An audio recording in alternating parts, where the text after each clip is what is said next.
A service of KIBMradio.com, the Internet's home for an all old-time radio.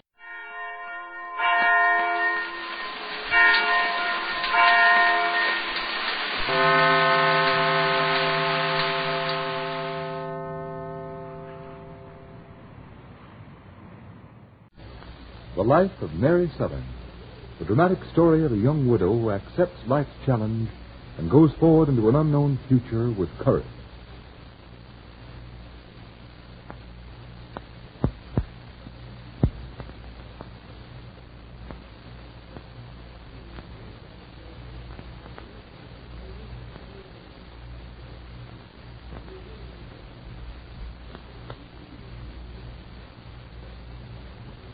And now, the life of Mary Sothern. When Mary finally faced reality and accepted the tragic fact of her husband's death, she felt instinctively that she must break all ties with the past, that she must remain in Craig's Falls. And even the news that she had been left penniless did not shake her resolution to establish a new home and a new life for herself and her children in a strange city.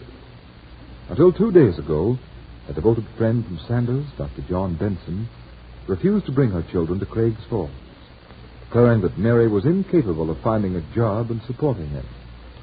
But yesterday, Mary's new friends, young David Drake and Father Brady, proved their faith in Mary by overruling John's objections and by arranging to care for the twins at the neighborhood house. Mary, deeply grateful, set out with renewed self-confidence and obtained a job in a small restaurant for a week's trial.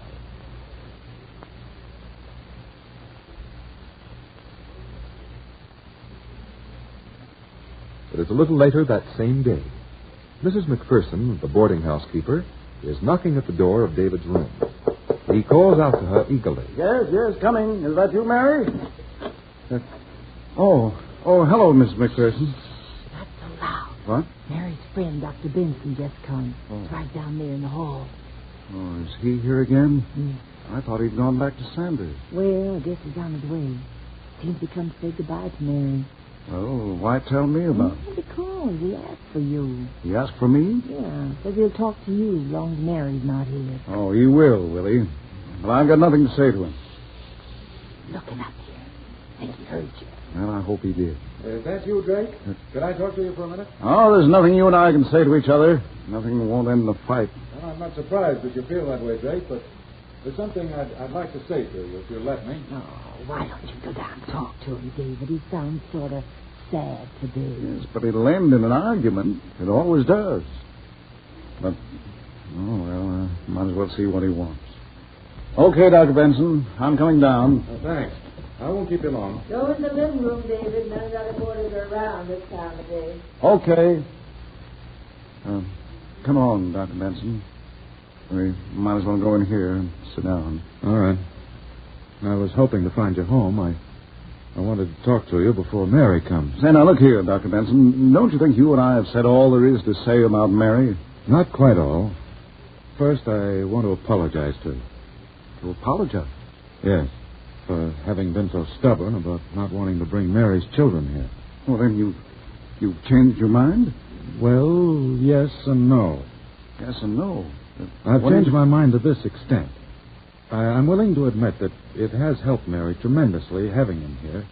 She's been almost her old self again ever since she saw them. I've never seen anyone so happy. I still think I was right in advising against it, because at best it's only a temporary solution to her problem. Oh, so you're back to that again. Mary can't get a job. She can't support her children. She'll give up after a few weeks and go back to Sanders. Well, you're wrong, Dr. Benson. I know you're wrong. Please, Mr. Drake, I didn't intend to say that. I didn't come here to argue or fight with you. I'm in no mood for argument today. I'm leaving for Sanders tonight.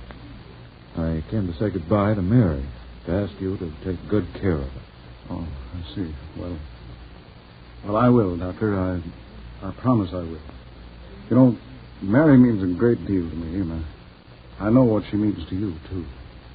As long as I'm being honest, I might as well admit you've helped her more than I have. Well, I was able to help her only because I reminded her of her husband. But you have nothing to worry about, Doctor. Mary's not in love with me. I'm not so sure about that.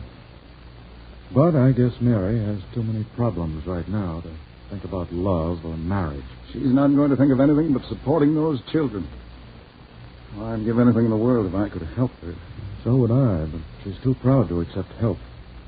Well, it's going to be torture for me going back to Sanders and thinking of Mary trying to find work and coming home at night worn out and discouraged. David, where are you? It's Mary. Yeah, she sounds excited. I'm here, Mary, in the living room. Come on in. Oh, the most wonderful things happened. For you? Oh, John, I'm glad you're here. Now I can tell you both the good news. Good news? Oh, what is it, Mary? What is it? I found a job. Found a job. Uh-huh. Well, congratulations. Oh, where is it? When do Mary? you start? Now, wait a minute. Don't both of you ask questions at once. Wait till I catch my breath. Sure. Here, sit down. Sit down. Take off your coat. Thank you. But don't keep us in suspense. We don't hear news like this every day, you know. I hope it won't be too strenuous. You're not going to scrub floors. Oh, goodness knows what I'll do before I'm through. But what's your job, Mary? Well, as far as I can tell, I'll be general efficiency expert. Cashier, waitress, cook, and general handyman. Waitress? Cook? It's a job in a restaurant? Mm-hmm. Oh, when do you start work? Tomorrow morning. And let me tell you about my new boss. He has dyspepsia from eating the terrible food he serves in his own restaurant. Terrible food. Say, what sort of a place and is he this? growls at everybody and chews soda mint tablets all day for his indigestion. And he's a woman hater in the bargain. But you won't be happy working for a man like that. Oh, he's not as bad as he sounds, John. I think we'll get along marvelously together once he gets used to the idea of having a woman around. But why did he engage you if he doesn't like women? Salesmanship, John. Just made up my mind I wouldn't take no for an answer. I woke up this morning feeling so happy and so sure that something nice would happen today, so I made it happen. And I got the job. Well, good for you. But I don't understand. You say you're not sure what your work will be? Well, I promised I'd improve the food and the appearance of the restaurant and attract new customers. And I'm going to do it, too. But, Mary, what do you know about managing a restaurant? Well, I know the difference between good food and bad. Yeah, well, I don't like to say anything about it, Mary, but you mind my asking what salary you're going to get? Or would you rather not tell us? Well, I suppose I might as well tell you. Okay. I'm not going to get any salary at first. What? You've taken a job at no salary? No salary? No salary, just my meals. And if you must know the whole truth, I haven't been hired permanently yet. I'll be on trial for a week. Oh, well, that's different. Yes, quite different. Yeah. A week's trial at no salary. But how can you expect to show results in a week? Well, if you'd ever seen that restaurant, John, or tasted the food, you'd know how easy it'll be and how much fun. It's not in a very good neighborhood. Say, wait a minute, Mary. Where is this restaurant? Well, you'll never guess, David. It's our little restaurant. What? Remember? Not that cheap little place down by the river. The place we went to get out of the snow that night I met you? Mm-hmm. What? I don't know why I didn't think of going there before. Oh. It has loads of possibilities, and it can be a very attractive place with just a little work. Now, Mary, wait a minute. You can't work there. What sort of place is it, Why, though? it's down near the waterfront. The worst neighborhood in town. It's always full of waterfront bums. Well, that's not true. All sorts of honest, decent workmen are in that neighborhood. Laborers, truck drivers. Drake's right. You can't work in a place like that. No. Well, I'm going to start work tomorrow. Mary, you've got to listen to me. What? I've never liked the looks of that proprietor of the place. Mr. Barker? Oh, he's perfectly all right, except for his dyspepsia. That's why he growls at everyone. That manner's just bluff, though. Oh, you can't take this job, Mary. Why, you're not even getting a salary, so you won't be losing anything. Mr. Barker's the first person who's had confidence enough in me to give me a chance to work, and I'm going to take it. But Drake says this Barker is not to be trusted. I'm the one who's taking this job, and I'll have to use my own judgment about it. My judgment's bad. Well, time I found out about it from experience. We're only trying to save you from a bitter experience, Mary. You must listen to me. Sorry, I'm not going to stay here and listen and let you discourage me. I'm going to find Mrs. McPherson. Maybe she'll be more sympathetic. Besides, I've dozens of questions to ask her about restaurants. But, Mary, now, wait a minute. There'll be plenty of other jobs. Not interested, David. I have a job. And something tells me it's going to develop into a good one. See you later after I talk to Mrs. McPherson. Is this restaurant really as bad as you say, Drake? Oh, it's worse. A typical greasy spoon. Well, this settles it. I'm not leaving for Sanders tonight. I'm going to stay till I've investigated this restaurant and Mary's new employer. Well, I'm with you on that, Dr. Benson. Mary's not going to spend a day in that place if there's anything I can do to prevent it.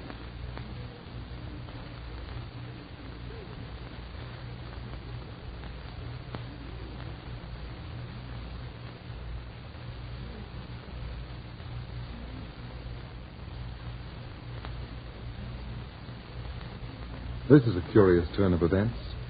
These rivals for Mary's affection, David and John Benson, are united in the common cause, their emphatic belief that Mary must be prevented from taking this job.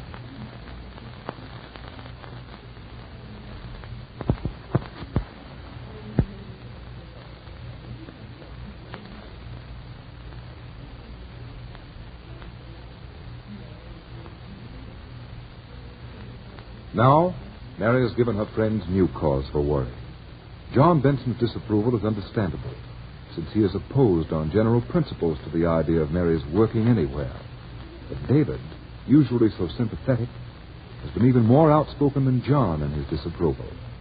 And he knows the little restaurant and its proprietor. Has he a serious reason for his distrust of Ned Barker? Apparently, Mary is determined to take the job. Will she regret it? You won't want to miss tomorrow's dramatic chapter in the life of Mary Sothern. The Anchor Hawking Glass Corporation brings you Crime Photographer.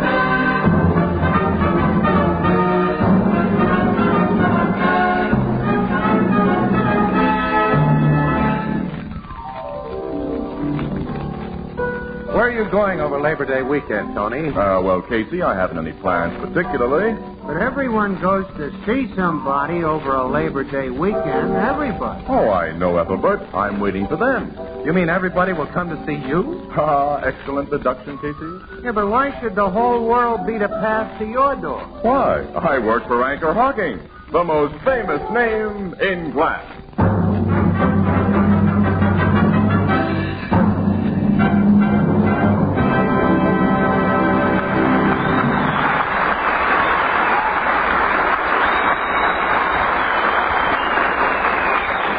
Good evening, ladies and gentlemen. This is Tony Marvin. Every week at this time, the Anchor Hawking Glass Corporation of Lancaster, Ohio, and its more than 10,000 employees bring you another adventure of Casey, crime photographer, ace cameraman who covers the crime news of a great city. Written by Alonzo Dean Cole, our adventure for tonight, Hideout.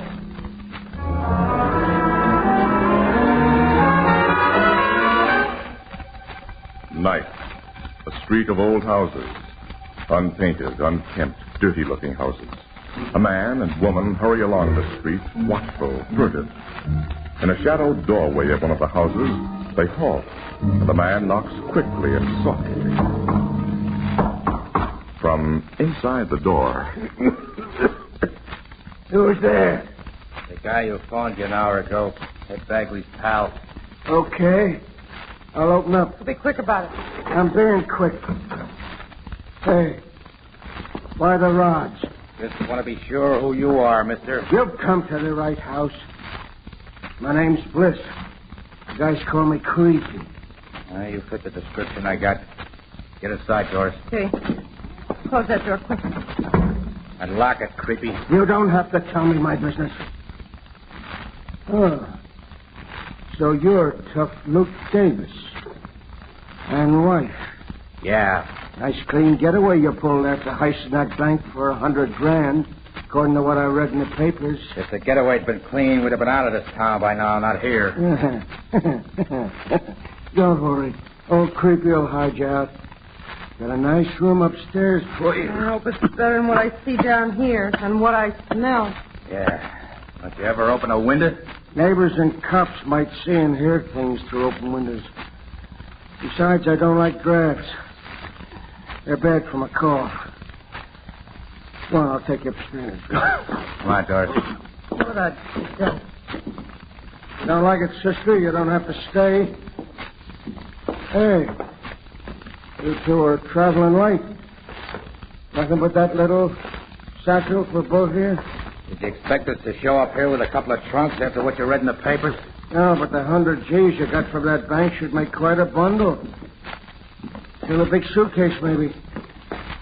I'm wondering if you lost. We didn't lose it. You got it hid away, huh? Well hid. Yeah. Sure you brought enough dough with you to pay my rate? You'll get yours. Where's this room you got? Yeah, I'm tired climbing. Here's the room. Oh, look, it's worse than those crummy ones downstairs. Stinks.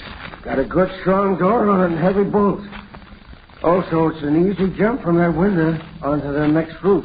But more important, old Creepy's never bothered by the cops. They don't know he runs a hideout. They think he's just a poor, sick old man.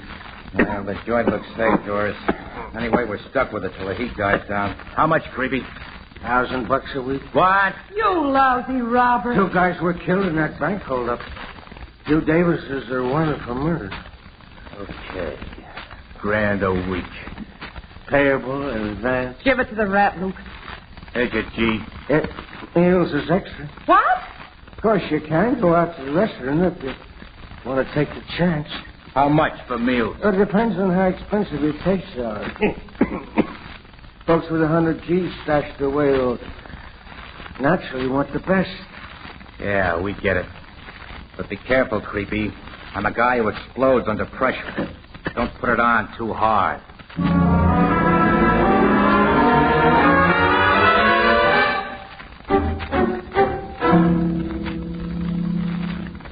2 weeks in this crummy joint, Luke. Of course, it's nearly $4,000. Yeah. $25 a piece for the lousy horse meat he calls steaks, $2 a bottle for beer that cost him 2 for a quarter, and $1 for a 5-cent newspaper. I'm fed up. So am I. Most of all, I'm fed up with this dirty, stinking room. What's the use? We're stuck, and we got to make the best. I'm not so sure of that. Huh? I've been thinking, babe. About what? Hand me that nail file, will you? I could get a decent manicure. Nuts with the manicures. What's on your mind? Hand me the nail file, I said. Okay. Here. Now, what do you I'm thinking about us leaving here. For where? Another hideout. We don't know any others in this town. We don't stand a chance of getting out of town yet. I just remembered what another con told me when I was in stir. There's a guy who runs a big hideout racket here, Doris, and he treats red hots right. Why didn't we go to him in the first place? I tell you, I just remembered his name. I'm going to get hold of him on the phone downstairs and make arrangements. He'll send a right car to pick us up. He'll do everything. Then this rat Creepy sees himself losing the dough we've been dishing out, and he tips off the cops. He'll figure who this other hideout guy is, Luke. Creepy won't have any chance to figure. You mean... Well, my nails ain't bad, but wish I could get a real manicure. Creepy's sure been asking for. I'll say he has. He's coming upstairs and bringing that hooch in water. Yeah. He's going to make us a present of it. No noisy shoot. Of course not. Open up, Davis. I brought your whiskey. Okay, Creepy. Come in, Mr. Bliss. Oh, thanks. Good stuff I got you. One of the best blends on the market. You owe me $100 for the bottle. No, Creepy. That bottle's on the house. What do you mean?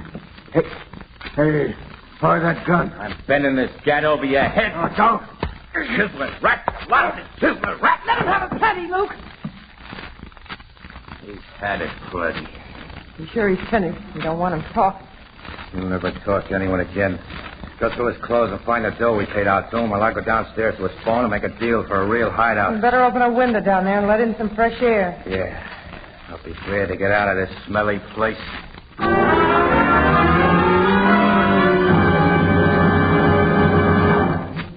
Our story will continue in just a moment. The time has come, the sponsor says, to talk of beer and ale. For brewery taste and purity, for goodness without fail. Use glass to keep the flavor right, for glass will never fail. That's it. Glass and glass alone brings you beer and ale as it ought to taste. Right. Glass bottles and glass bottles only can bring you beer and ale as it comes from the brewery. unaffected by any foreign taste or flavor. And now we have a new kind of bottle. The Anchor Glass one-way bottle. It requires no deposit. No return to the store. When it's empty, dispose of it as you would any food container. It saves space in the icebox. It's a natural for picnics. Easy to open, easy to drink from. It's always in good taste. And it protects that real brewery flavor. As only glass can protect it. Yes. The revolutionary new Anchor Glass one-way no-deposit bottle is sweeping America. For perfect flavor, demand beer in glass bottles. For extra convenience, demand your favorite brand in the new Anchor Glass one-way no-deposit bottle, a product of Anchor Hocking. The most famous name in glass.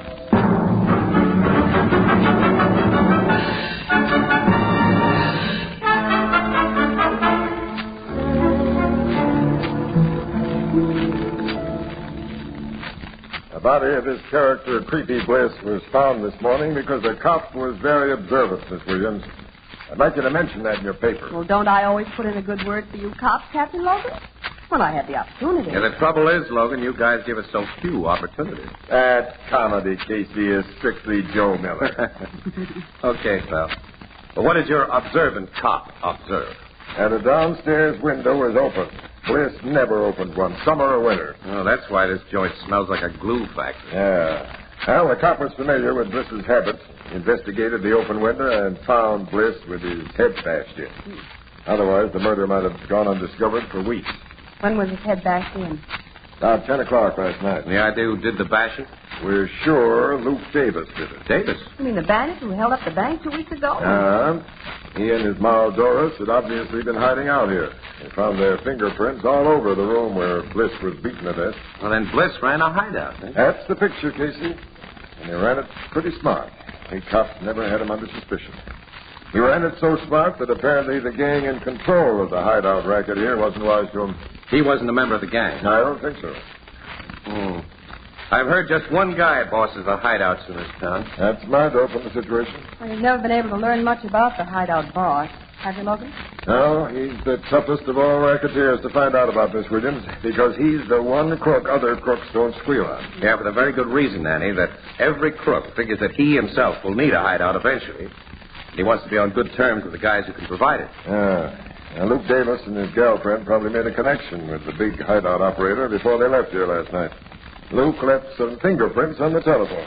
Well, there's no way of tracing the call he made. Miss Williams, only amateur detectives in crime fiction can trace local calls when a phone isn't tapped. The phone companies can't do it, and neither can we poor professional cops. So Luke Davis and his wife have made another getaway. Yeah. And we probably won't catch up with them until they figure it's safe to come out of hiding and try to blow town. Well, if they could be found right away, it'd be front-page stuff. And big. I'm so sorry I can't oblige you two with something immediate. You've found nothing that might be a possible lead to where the Davises went from here? Not a thing. Oh, you know you can tell us about holdouts, Captain. We keep them strictly off the record. I'm not holding out anything on you, Miss Williams. You've heard all I've learned about this thing. Of course, you've been in touch with Barney Rubin, huh? Oh, sure. I got nothing from him. Well, now, who's Barney Rubin? Well, Annie, altogether off the record. He runs a joint on the west side called Barney's Bar. It's a crook hangout, and when Barney hears interesting things, he passes them along to Logan and a few other guys that he trusts. I still picture. Well, more undercover guy, I'd say. Barney never's been a crook himself. That we know of. I don't know. I've always figured him on the level, pal. Well, he's been very helpful at times. Well, if he's not a crook himself, how come crooks trust him? Well, Barney's brother, you see, Annie, was a big-time racketeer. And he and his mob used Barney's bar as a hangout. The brother was cut in two by machine gun slugs in one of those sweet gang double crossings 5 or 6 years ago, and Barney turned very sour on old gunmen. Outwardly, though, he remained on good terms with the cookies that he'd met through his brother's connections, but on the QT, he's done him a lot of harm. Now, this is strictly off the record, Miss Williams, and you forget you heard it. Sure, Captain Logan. So let's get back to the paper, Casey. We've got everything here there is to get. Yeah. See you later, Logan. Okay. So long, Captain. So long, Miss Williams. Well, Annie, I'll drop you off the office. Leave these pictures I took with Tate in my department. Well, where are you going? Well, nailing Davis and his moll will make a big yarn, Annie, if it breaks soon. So, Before some other newspaper mug gets the idea, I'm going to see Barney and make a deal for an exclusive tip if he hears some interesting information.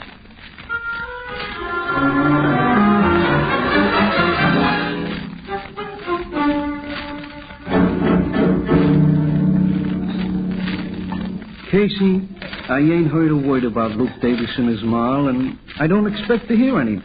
Them Red Hots is from out of town, you know, when the mobs around here ain't acquainted with them. Yeah, well, what I'm asking you, Barney, is this, see? If you hear anything, let me have it first, see? At the same time that you pass it to the cops, I mean, before other newspapers can get it. You know, I always return the favors that you do me. Yeah, sure, I know. Yeah, I might have been bumped off a couple of times if you hadn't persuaded certain wrong G's that I wasn't a student. Yeah. I give you tips and you do me favors. That's right. Well, do we play it that way again? Why not? But like I say, I can't hope for a thing on them 2 Davis Red Hots.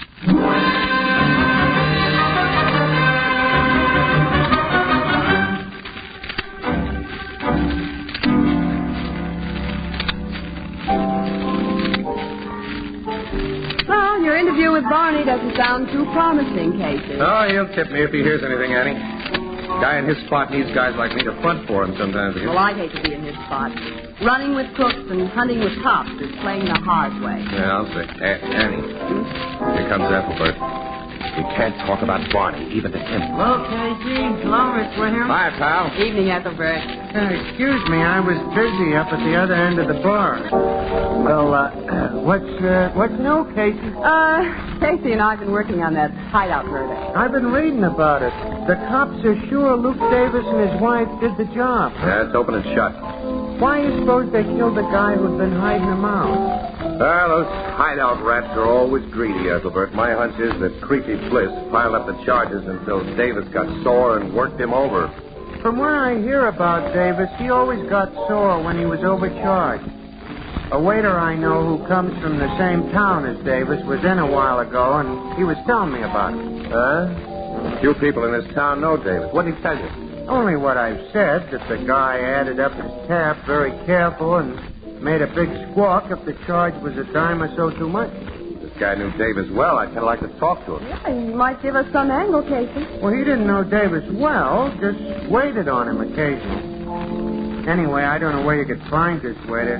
He's only an acquaintance. I don't even know his last name. Oh, you don't? Well, the thought. Say, slip us a pack of cigarettes, will you, Edward? Okay.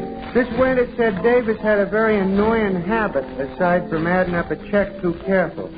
He ruined menus. What? Ruined menus? Yeah. Seems he's a bug on keeping his nails manicured, and they was always razor sharp. He'd run one of them nails over the menu to mark each item he wanted, and he'd cut the paper almost clear through so the menu couldn't be used again for other customers. Oh, interesting, but unhelpful. Yeah. How about those cigarettes, huh? Gee, I almost forgot. Here, Casey. Thanks, pal. Thanks. This waiter said Davis ruined phone books the same way. What? Phone books? You underline the numbers he was going to call. As Annie. Casey. His nails was also hard on tablecloths and napkins. Where you going? Back to Creepy Bliss's joint. You've given us a tip, pal. And thanks a million. Oh, that's all right. What did I do?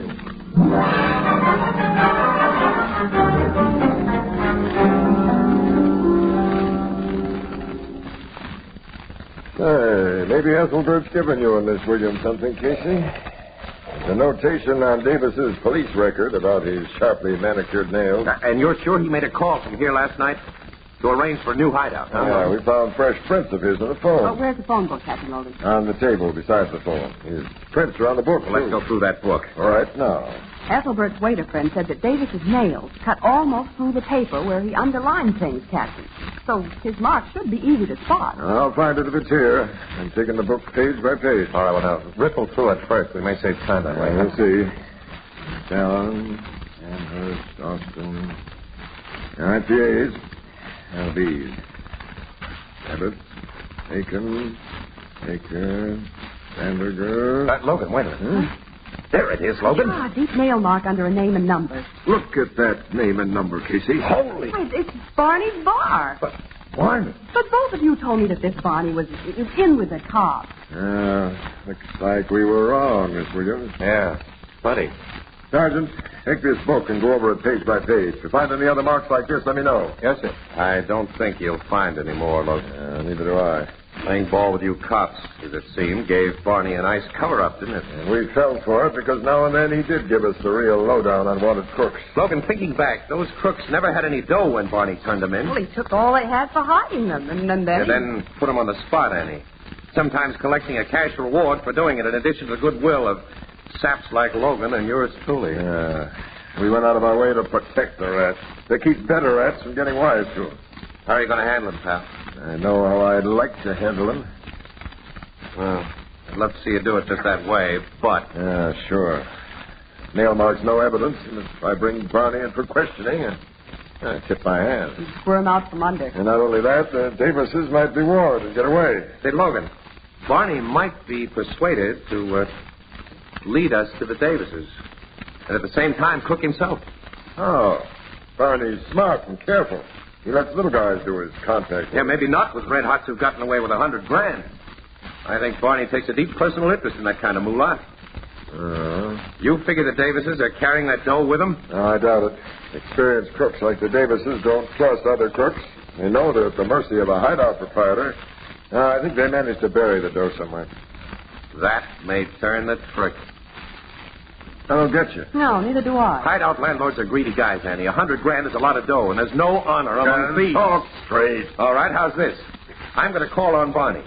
I've done him favors in exchange for tips he's given me. All right, tonight I'll hand him a tip and hope he does me the favor of falling for it. Is that straight enough? Casey. Not the double talk. Go on, pal.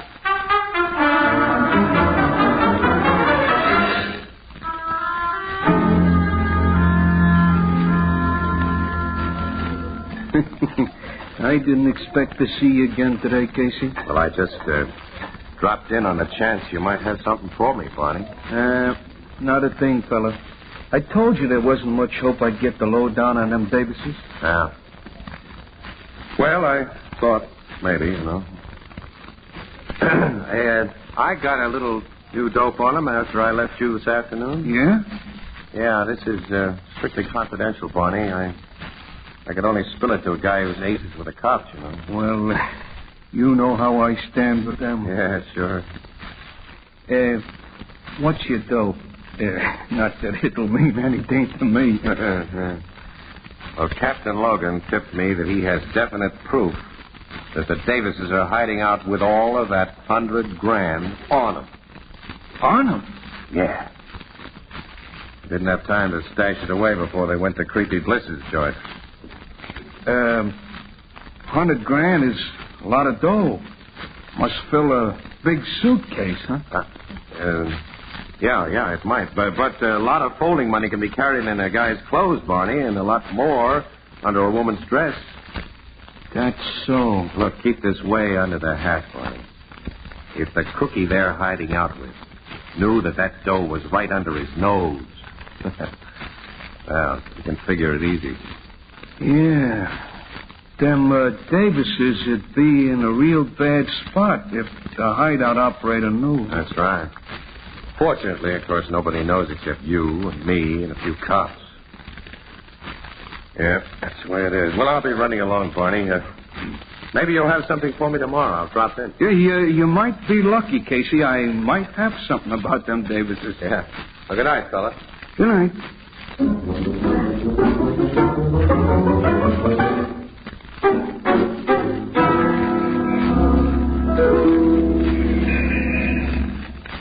Barney's getting into his car, Logan. He's never been known to leave that joint of his until 4 a.m. closing time before. Oh, it isn't midnight yet. Looks like Casey's scheme is working.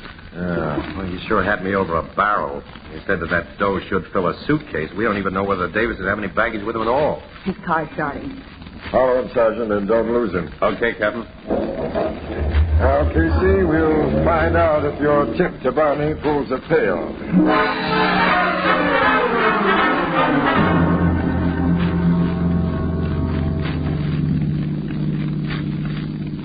Barney's car car is pulling into that public garage, Casey. Yeah, I see it, Annie. We followed the guy for half an hour, and all he's been heading for is the garage where he puts his jalopy to bed.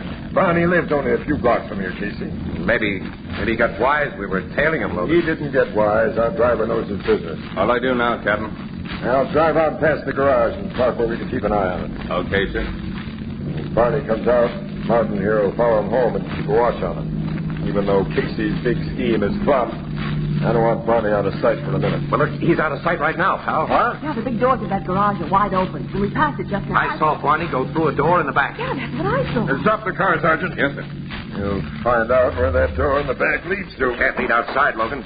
The garage is built against a ledge of solid rock. Yeah, it has 2 stories, Casey. There may be rooms in that second story, a hideout. You see any attendants in the garage? Only one guy.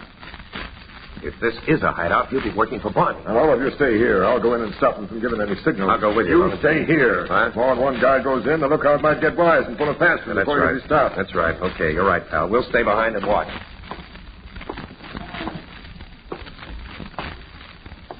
Good evening, friend. What do you want? I'm having a little motor trouble. My car's outside. You take a look at it? This is just a storage garage, mister. We don't do mechanics. I want to find out what kind of work is done here. That's what I call a very sweet, fast job of quieting the guy. And you're flattering me, Casey. Take care of this log, Martin, and keep him quiet. Sergeant, post the men so no one can get out of this building. I'm going to see what's behind that back door. Yes, and this time I'm coming along. I need to. Well, there's no time to argue. Come on, but be quiet.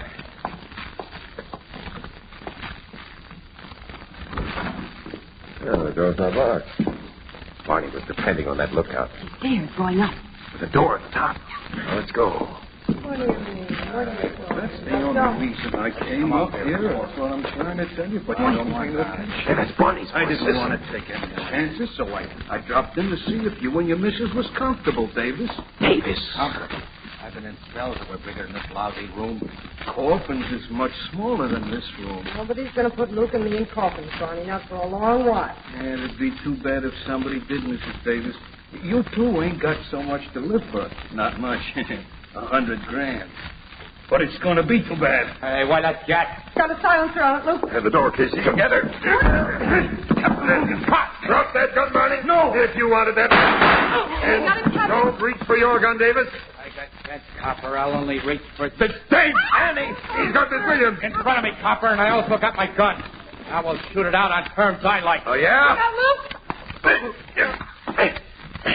You dopes always watch the guy with a gat and forget about the guy who hasn't any, Davis. This will teach you to remember.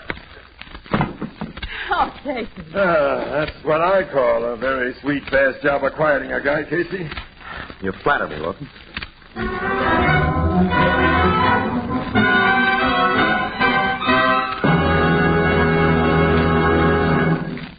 We'll join the crowd at the Blue Note in just a moment.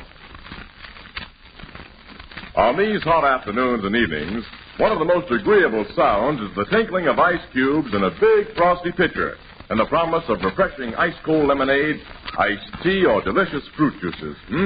How good it tastes, and how wonderful it looks when poured from the new Sunburst Crystal Pitcher.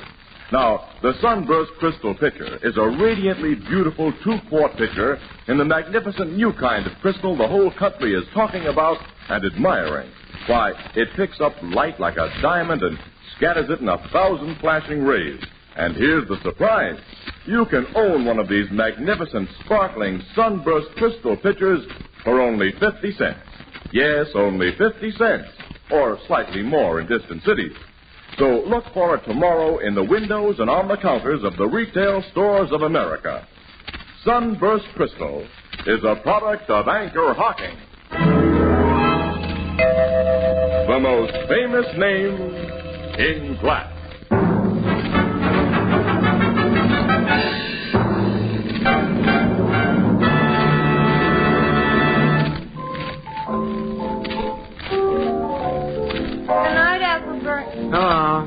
Oh, good night, Grace.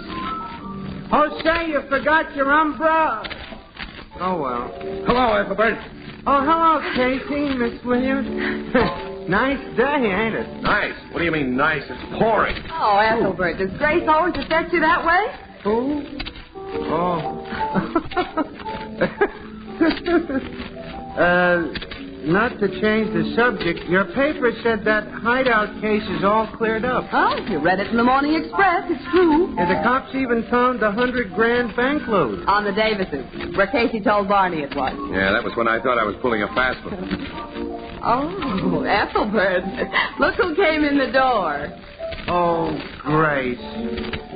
Walter, bring them up.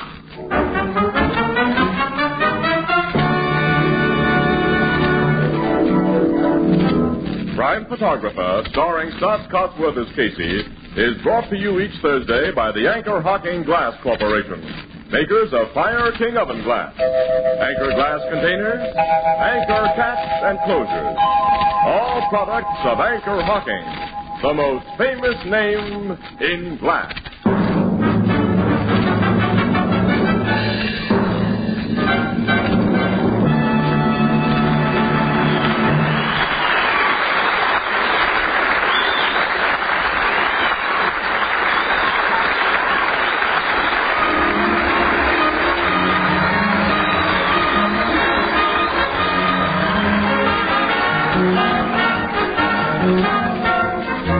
Photographer is directed by John Deeks. The original music is by Archie Blyer, and the program features Miss Jan Miner as Anne and John Gibson as Ethelbert. Herman Citizen is the Blue Note pianist.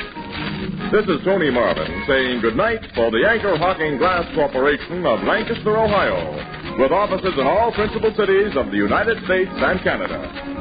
Thursday night on CBS is the biggest show in town. So stay tuned for exciting dramatizations on Reader's Digest Radio Edition, which follows immediately over most of these stations. This is CBS, the Columbia Broadcasting System.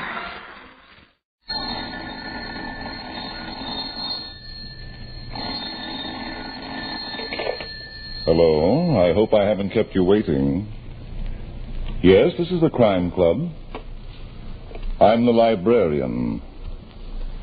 Fish for Entree. Yes, we have that story for you. Come right over.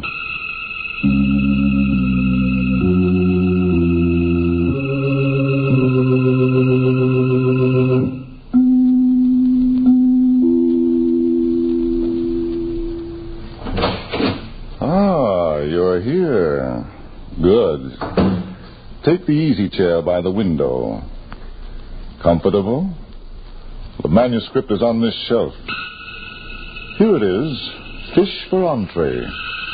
The very unusual story of a fishing expedition that was foul with murder.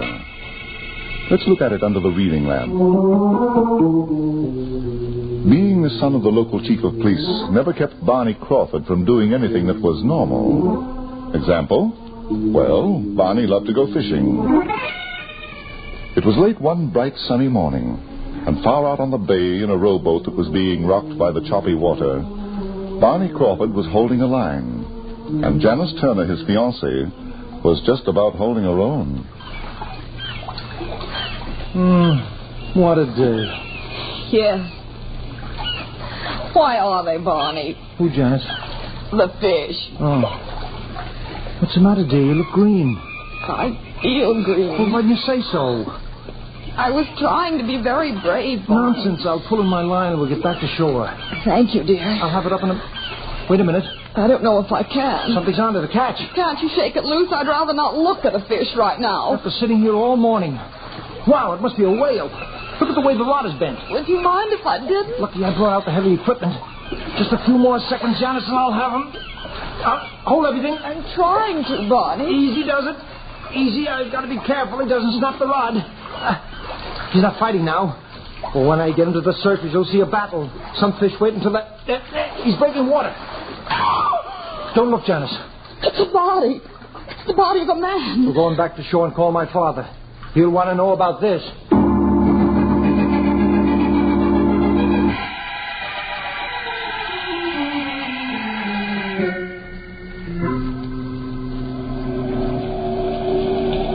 Barney, take Janice away from here. This is no place I'm not going, Chief. Now, see here, Janice. I'm not going. You see what I mean, Dad?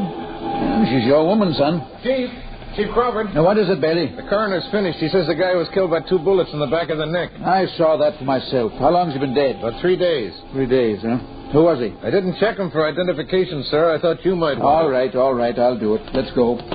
Janice, that was no invitation to work. But I'm accepting it anyhow, Barney. Do you have to see everything? Now, you make a list, Bailey. I'll check his pockets. Okay, Chief. You ready? Yep.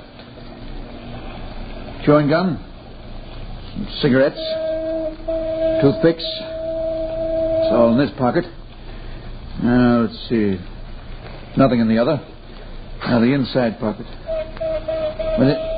Hello, what's this? What? Barney, it's a dead fish. Here, Bailey, throw it back in the water. Okay, Chief. Now, let's see what else there is. Card. Press card. Dad, that fellow must have been a newspaper man. You don't say. Well, what I mean is... Janice, take him away before he solves this case. Oh, now look here, Dad. Now, look, I'm too busy. 3 days in the water's washed up all the writing it off this card and the name, too. Bailey. Yeah? What do you know about a newspaper man who disappeared 3 days ago? A newspaper man? Check with missing persons when you get back to headquarters. A newspaper man. There was a call a couple of days ago from a family of a certain Cal Foster. Cal Foster, the Daily Register reporter? That's the one, Barney. You know anything about him, Barney? Well, he was a byline writer, Dad. He was working on a series exposing rackets. Sure, I remember him. If that's the body of Cal Foster, then I've got a hunch. Yeah. All right, Bailey, get me pictures right away. I'm going to take one up to Sam Salliver, the publisher of the Daily Register. Maybe he can tell us what we ought to know.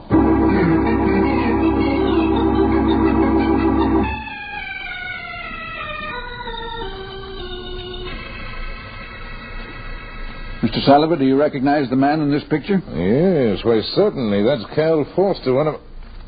But Chief Crawford, he looks dead. He is. He was murdered. What? My son Barney and Miss Turner here fished him out of the bay this morning. Good Lord, he was my best reporter. He was... Yes? You're going to find his killer, Chief Crawford. This is one crime that's not going to go unsolved. Name the one crime in this town we didn't clear up, Mr. Salliver. I'm not going to argue with you. I want action. This paper's been fighting crime for months, exposing rackets, helping to bring criminals to justice. Oh, we know all about it. Cal Foster was doing the job with my support. Every racket in this state involving... Dad, would you mind if I asked Mr. Salliver one question? Barney, now... just one, Dad. It might help you. All right. Thanks. Mr. Salliver, what was Cal Foster working on 3 days ago? I don't know. But you're his publisher. Cal never talked about what he was going to write until he was ready to write it. Oh, then he was about to begin a new series, huh? I think so, but just what it was going to be...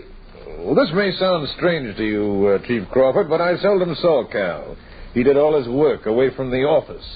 When he came in, it was to get my approval of something he wanted me to run. The last time I saw him was 2 weeks ago. What did he bring in then? The astrology racket. Mr. Salliver. I'm sorry I busted in, Mr. Salliver, but I just heard a rumor about Cal Foster. Is it true? Who are you, miss? I'm Ann Brewster. I run the woman's column for this paper. Cal Foster and I are engaged to be married. Anything else you'd like to know? Maybe. Then you can send me a letter. I give out all kinds of advice and information. Now, Mr. Salliver. And that's Chief of Police Crawford and those 2 people with him. Police? And it's true, Cal's dead. They told me he was murdered. Murdered? Oh. Janice, see what you can do. Oh, don't be foolish, Barney. There's nothing anyone can do at a time like this. I was coming out of my office when I met one of the reporters. He told me he was going down to the bay, something about Cal having drowned. I didn't believe him. He was shot twice in the back of the neck. Now, would you know... Would I know what? Who killed him? Well, Chief, your guess is as good as mine. Cal was a racket buster. He exposed a lot of rackets. Yes, and that... Who are you? Janice Turner. I'm his, Barney's. Were you with the police? Well, I'm sort of engaged to... Excuse me. I'll keep my mouth shut from now on. See that you do. There's one thing I can tell you, Chief Crawford. What's that? Every gangster in this state was out to get Cal. I begged him to give up his job and go away with me. Ann. Cal wouldn't do it. Why, only 4 days ago, the last time I ever saw him, he was all set to break a new story, another racket. What about? He didn't tell me, Chief Crawford. But he did say it was going to be the biggest thing that ever hit this town.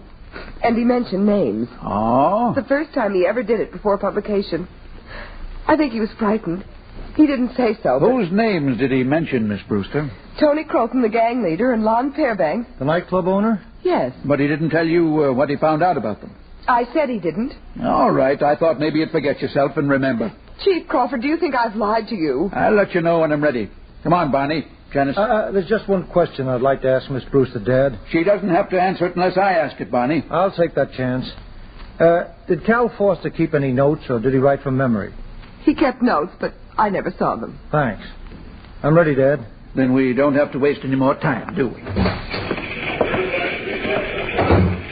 Chief, do you really think that girl was lying? Goodbye, Janet. Chief... It's a nice day. Now, why don't you and Barney take a walk in the park? Where are you going, Dad? Tony Croton. Well? Nothing doing now. You're going for a walk in the park. But, Dad, we found... Now, look, son, would you mind if I did a police job all by myself? Well, you're not being fair, Dad. Don't tell your mother. See you at dinner. Tony Croton doesn't turn out to be too tough. Yeah, maybe. What do you mean, Barney? We found Cal Foster's body, and we're going to find out who killed him. Oh? Have you got an idea? Mm-hmm. Those notes he kept. What was in them that made him dangerous enough to kill?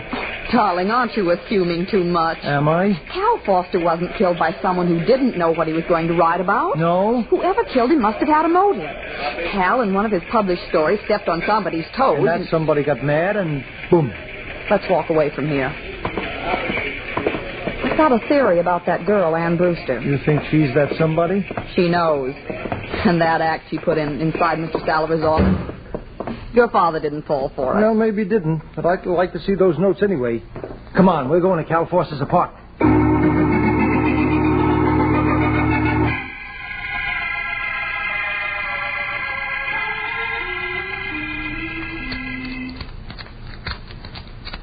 Imagine the son of a police chief picking a lock. Janice, please. And with a hairpin just like a For rabbit. Pete's sake, will you lower your voice? The neighbors. Yes, dear, I'll shut up. Why, Barney, you did that job like an expert. Let's get inside. Oh, my. Somebody's been here. You think maybe it was a hurricane? At least. Now what do we do? Let's go for that walk in the park. No, let's not. Somebody was looking for those notes. It couldn't be that someone was looking for something else, could it, Barney? Hmm? I've just had a brand new idea. Suppose Cal Foster and his girlfriend, Ann Brewster... You don't like that girl, do you? Suppose they were running a cute little blackmail racket. Janice. Cal Foster dug up a lot of dirt about dirty people. Whoever paid off was left alone. Whoever didn't was plastered in a newspaper column. Is that why Ann Brewster told Dad about Tony Croton and Lon Fairbanks? Exactly. Fall guys, you know. And the real killers, the ones Cal and she have been blackmailing... Right on blackmailing, eh? Sure. Phooey. Let's look for those notes. Now, if I wanted to hide some papers my life depended on, where would I put them? In your hat. Janice. All right, dear, torture yourself. Where would I... Of course. I'm so glad. In my hat. What? My top hat. Let's see if Cal Foster owned one. Oh, now listen, Barney, I was only kidding. After all, dear. After all, darling, look on the shelf in this closet. It doesn't prove a thing. You're just saying that because you're licked. Now, if this lining comes out without any Barney. trouble... Well, dear? Papers. Shut up. You don't have to be so proud of yourself. Here's a handful, darling. Well, after all, if it hadn't been for me... What did you say? A handful of papers, Janice. Look through them. I'll read these. What's the matter? Proof. Right on this top page. The names of Tony Croton and Lon Fairbanks. What does it say about them? Engaged in a racket of international scope. Good heavens. What kind of a racket? I don't know yet. The pages are not in order. They're not even numbered. Oh, what a job we're going to have. Why don't we turn it over to your father? Later. Spread all your papers on the table. I'll do the same with mine. What good will that do? Come on, let's get moving. Just a minute, Barney. What now, darling? Here's some pages clipped together like a manuscript. Janice, do you know what this is? You want me to guess? It's a carbon copy of the first installment. What first installment? Cal Foster's about the racket he was investigating. Oh. Then the story was ready for publication. You bet it was. And that's why he was murdered.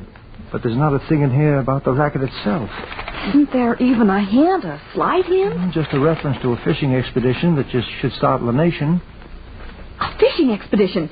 Barney? Yeah, I know what you're thinking. That fish Dad found in Cal Foster's pocket. It meant something. Ridiculous, a freak. Well, just between you and me, I never heard of a fish getting lost. Cal Foster could have meant anything by a fishing expedition. It's a very common expression. Yeah, very common. Huh? Barney. Don't tell me you're glad to see me. I won't believe it. Where did you come from? The bedroom. You ought to take a few lessons in snooping, pal. What? Lesson number 1. When you break into somebody's apartment, always look in every room. You mean you're the one that... Yeah, I'm the guy that messed up this place. But you're the guy who found what I was looking for. And we're going to keep them, Mr. Croton. Oh, you know me, huh? I've seen your pictures in the paper. I look better in person, don't I? Well, if you want my frank opinion... Table it. And do the same thing with those papers. Now, listen, Tony. Do it, mister. Barney. Don't prompt me, Janice. I see that gun through. All right. I'm clear. So am I. You don't mind if I say me too, do you? That's your privilege, Mr. Croton. Thanks. Me too. And now, me and the papers will take a walk. What's so funny about it? I'd tell you if it'd do you any good, but I know it won't. Try it anyway. Okay. I get the evidence, and you get the works. Will you please be not quite so technical? I'm gonna kill you, baby. You wanted to know, didn't you? Hey, mister, where are you going? Taking a walk. Get away from that door. Not to the door I want, Tony. Put the light switch. Hey, get down, Janice. I'm going. Janice. Janice. Janice. Oh, darling.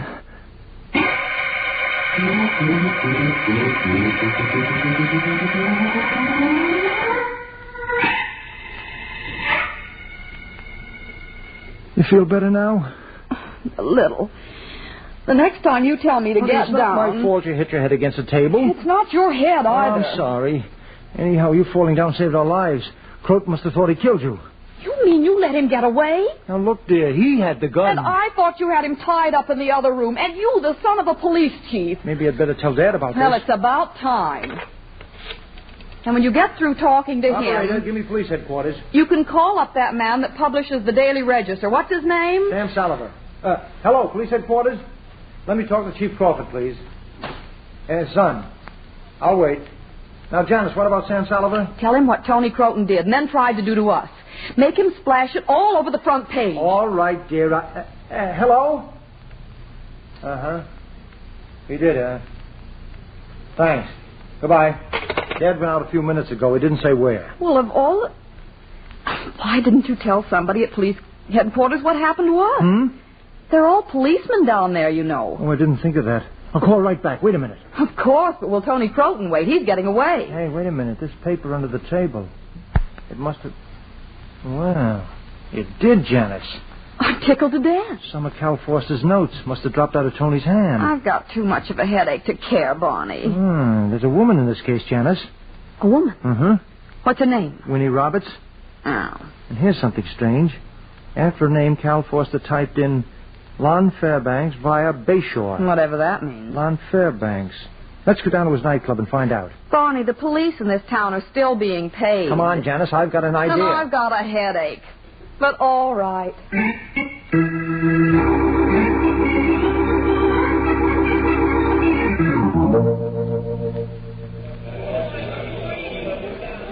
Good evening, Monsieur Crawford. It is always a pleasure to welcome such a distinguished son of... I'm here too, Henri. Oh, but of course, Mademoiselle Turner. For you, I... step this way. Well, they're staying, Henri. No? As a matter of fact, we only stopped in to see Winnie Roberts. Winnie Roberts? Mm-hmm. Is it a reservation? No, it's an entertainer in the floor show. Oh, but Mademoiselle, there is no such lady in our floor show. Are you sure? How could I be otherwise? I know every charming lady in this establishment, and they are all charming. I see.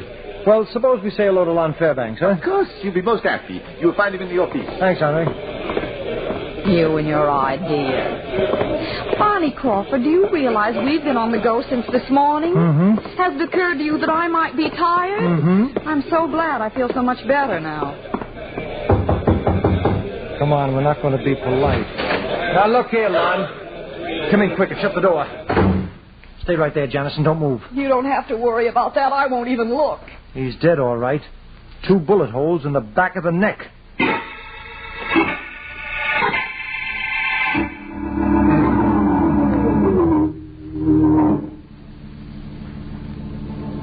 All right, Henri, all right. Now, never mind the hysterics. But, Chief Crawford, I cannot believe it.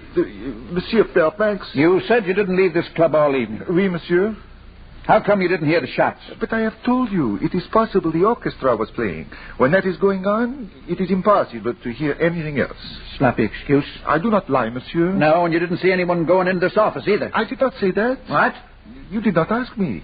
A very excited young lady inquired for Monsieur Fairbanks. I told her. She marched into the office, exactly here. Oh, Chief. What is it, Janice? That sounds like it might have been Ann Brewster. Yeah. Say, Bailey. Yeah? Send out an alarm for Ann Brewster, columnist for the Daily Register. Do it right away. Right away, Chief.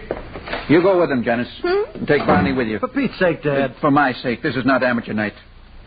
Henri? Oui?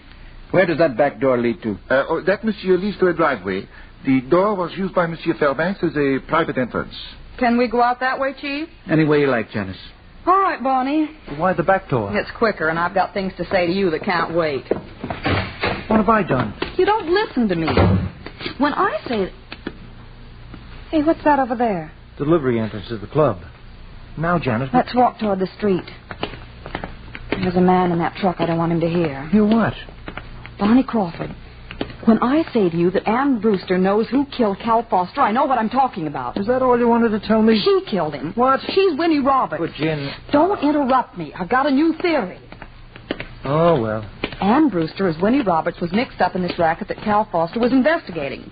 Ann found out that Cal was ready to break the thing wide open, so she killed him. Lon Fairbanks, too? Of course. You heard what Henri said, a woman. Now we'll have to find the reason. For what? Why she killed Lon Fairbanks. Don't you know, Janice? Well, how would I...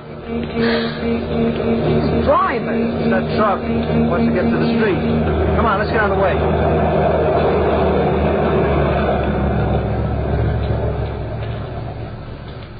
Well, Barney, what do you think? Darling, I know it smells bad here, but I'm talking to you. Fish. That's what that truck was unloading. Do you think I care? You should. You can build a brand new theory around that truck and the fish. What are you talking about? Winnie Roberts, let's go for a drive.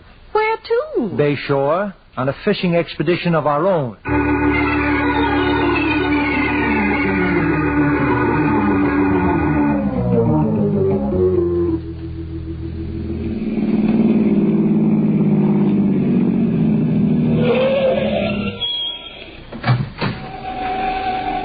Barney, have you gone out of your mind? Not tonight, Janice. Let's get out. But this is the Bayshore Boat Club. Out, honey. All right. But since when does anyone live at a boat club? Anyone doesn't. But you said... Yes, dear. This is where Winnie Roberts is hiding out. I wish I knew what you were talking about. You will. Janice, darling, have you ever seen such a beautiful moon? I'm not in the mood. Why did you... Stop dragging me toward the water. Can I help it if I want you in a rowboat? There's one side of the pier. Come on, let's get in. And forget all about life and people. Romance at a time like this. Oh, we've had a tough day, sweetheart. We should be looking for Ann Brewster, that killer. Oh, why worry about her? Because she's Winnie Roberts, and she knows all about the racket. Yeah, we're free. Now, down to the sea in a rowboat. Whatever that racket is, it must be something... I'm sure it is, dear. Something out of this world terrible. Of course. I don't get you at all, Barney. You spend a whole day digging for information. You almost get us killed by Tony Croton, and now all of a sudden you don't... That's me, honey. Unpredictable Barney. Do you think I ought to stop talking, dear? I think you ought to look in back of you. Just look. And then you can stop talking if you want to. Look at that moon again. Barney. Yes, dear? That yacht. It's Winnie Roberts. Beautiful, isn't she? Why didn't you tell me? I didn't know, Janice. I was just playing a hunch. You mean... We're pulling up alongside Winnie. You don't want to wake her up, do you? Barney, are you thinking of going on board? Why not? The lights are out. On this side, but all boats have two sides, darling. And on the other side... Shall we find out? No. All right, you stay here. I'll climb up this ladder and do this whole job myself. Barney, listen to me. Goodbye, dear. If I'm not back by morning, don't wait for me. By morning? That's right, sweetheart. Have breakfast.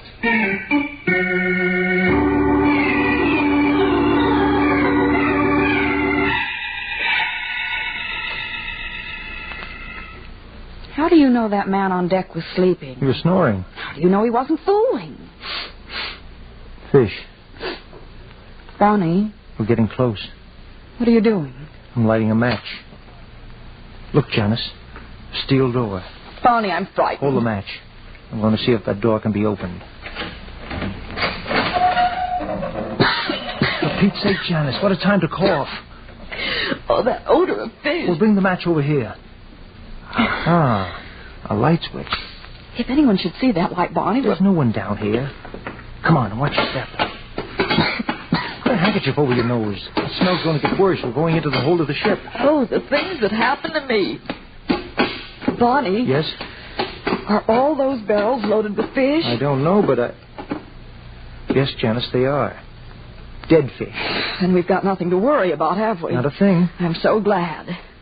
But the next time anyone talks to me about fish, even lobster thermidor, I'll... Barney, what are you doing? Squeezing a fish. Oh, for heaven's sakes, do you have to? Uh-huh. Look what's popped into his mouth. Not now, please, dear. I'm too busy trying to stay conscious. It's a package, darling. See? Paper, oilskin, and... Look, a white powder. What? A white powder, Janice. What Cal Forster meant by a fishing expedition that would startle the nation. I don't follow you, Barney. Well, this powder's a narcotic. Every fish down here is stuffed with one of these packages. I see. And Cal Forster was killed because he was about to expose a narcotics ring that Tony Croton was operating... Barney. We're on our way, Janice. The boat's moving. Yeah. Tony Croton. Yeah. I thought I killed you two. But it's all the same now. What's a few hours among friends, huh?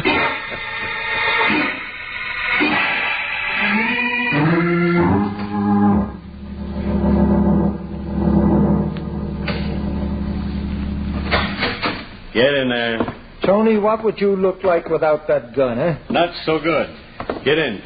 You too, sister. Oh? Company. You know Ann Brewster? Of course we do. Well, Barney, what did I tell you? Yeah.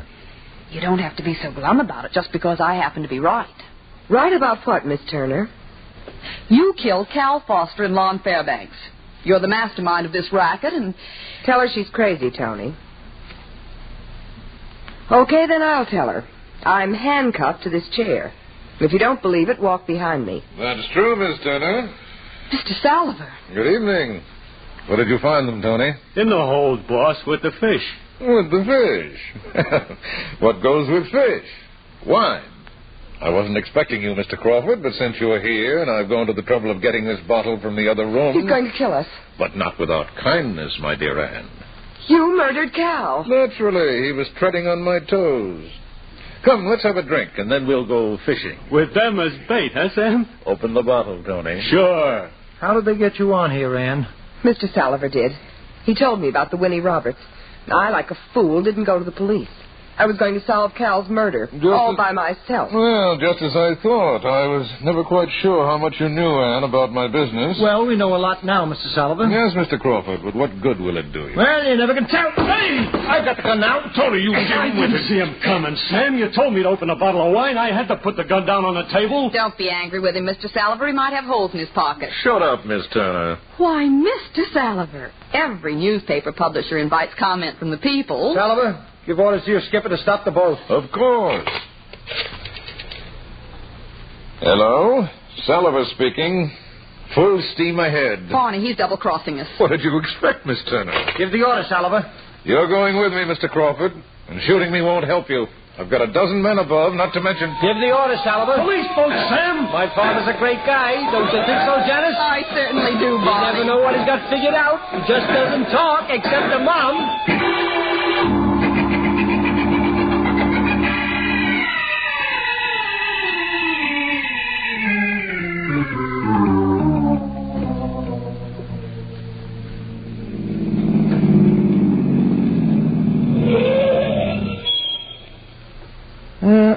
Home again, darling. Say goodnight to Barney. But why did Sam Salliver kill Lon Fairbanks, too? He was clearing the decks. What? After Cal Forster found out what was going on, Salliver got worried. He didn't know where Cal got the information. Then Tony Croton might have been next. He was. Salliver was taking no chances. But how did he find out what Cal Forster knew, after all? Remember that carbon copy of the first installment? Yeah. Where was the original? That's it, Barney. Cal Forster had given it to Sam Salliver for publication. Hey, but didn't he know? Maybe he did. Maybe he wanted to see what Salliver would do. Who can tell? Yes, who can Anyway, tell? he exposed the racket. Ann's going to write the whole series on the Forster's byline. And I thought... Yes, dear. But please don't think about it now. Barney's tired.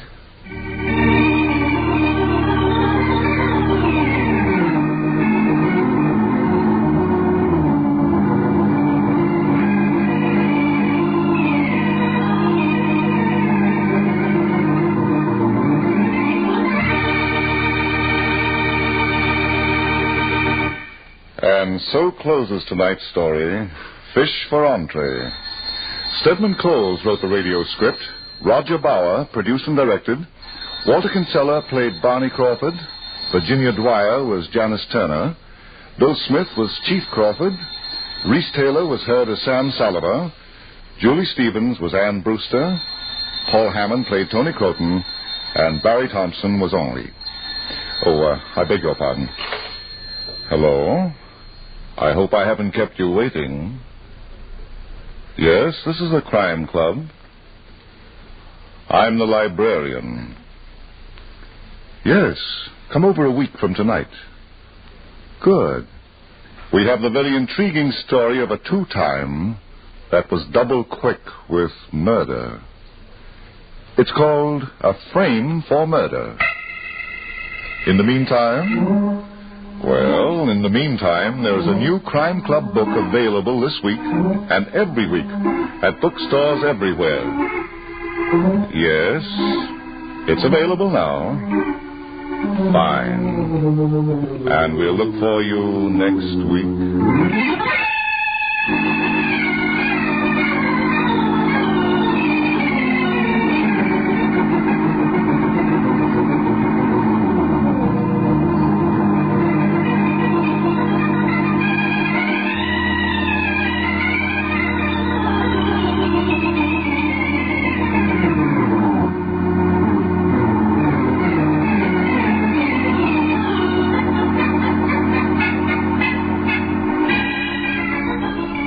This program came from New York.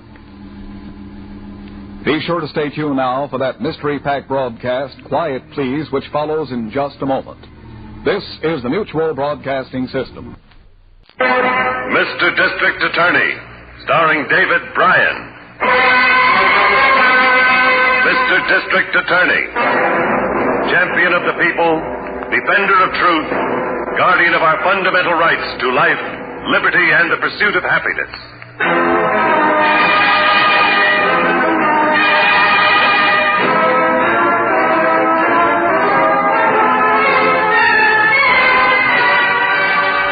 And it shall be my duty as district attorney not only to prosecute to the limit of the law all persons accused of crimes perpetrated within this county, but to defend with equal vigor the rights and privileges of all its citizens.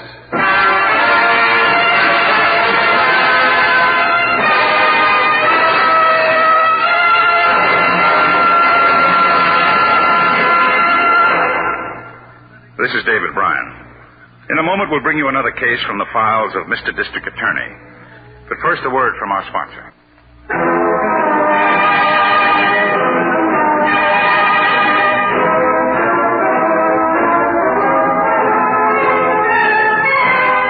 And now, here is our star, David Bryan, as Paul Garrett, Mr. District Attorney.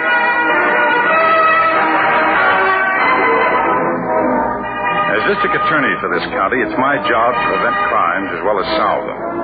But sometimes you can't prevent them. Sometimes you can only pick up the trail after the violence has begun. In this case, it began 18 hours before the first police report reached my office. All right, stop the car. Stop the car, I said. Ellie, put that gun away. Ellie! Shut up, Grandpa. Come on, pull up right here. Ellie, don't be stupid.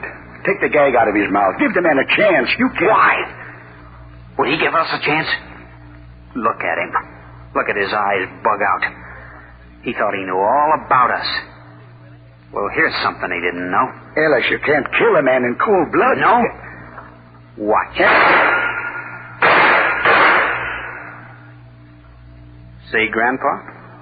See how easy it is? I knew you were a cheap little no-good punk, Ellis, but I didn't think that you were a murderer. Come on, let's dump him out of here. Here, I got his wallet. One thing I hate, Ellis, is a killer. I hate killers. Now, look, Grandpa. You're in this up to your lower plate. Now, come on, give me a hand. Grab his ankles. Come on, will you? Okay. Swing his feet up. I'll dump him right here. These high weeds. You think the law won't find him here? Sure, they'll find him. but let them try to find us. Come on, shove. There. Pleasant dreams, Mr. Hicks.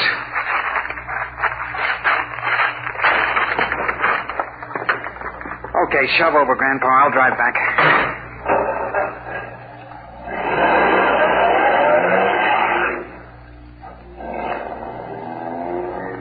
I hate killers, Ellie. I hate killers.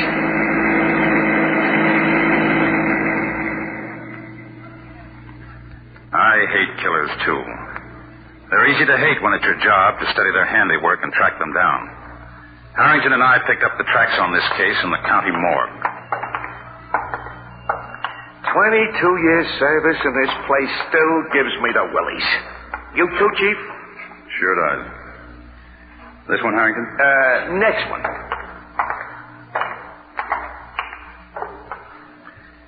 Let's take a look. Yeah. 3 shots at close range. Like maybe he was looking right down the muzzle of the gun. Somebody else's gun. Is he a John Doe? Yeah, he was until an hour ago. His wife identified him. His name is Hicks. Alfred Hicks. He's an insurance investigator. He was, I mean. What company? Globe, I think. Yeah, that's what Lieutenant Padway said. Globe Casualty Company. I asked Miss Miller to call him and find out what claims Hicks was working on. Good. Where was the body found? In a vacant lot behind a motel way out on South Street. No identification on him at all. His wife called the cops when he didn't come home last night. Padway and Homicide brought her down here for a look, and that's what she saw.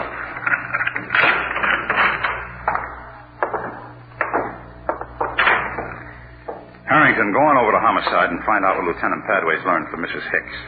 I'll call the office and see if Miss Miller's learned anything from the insurance company. Okay, Chief. We'll see you later. You mind if I use this phone? Thanks.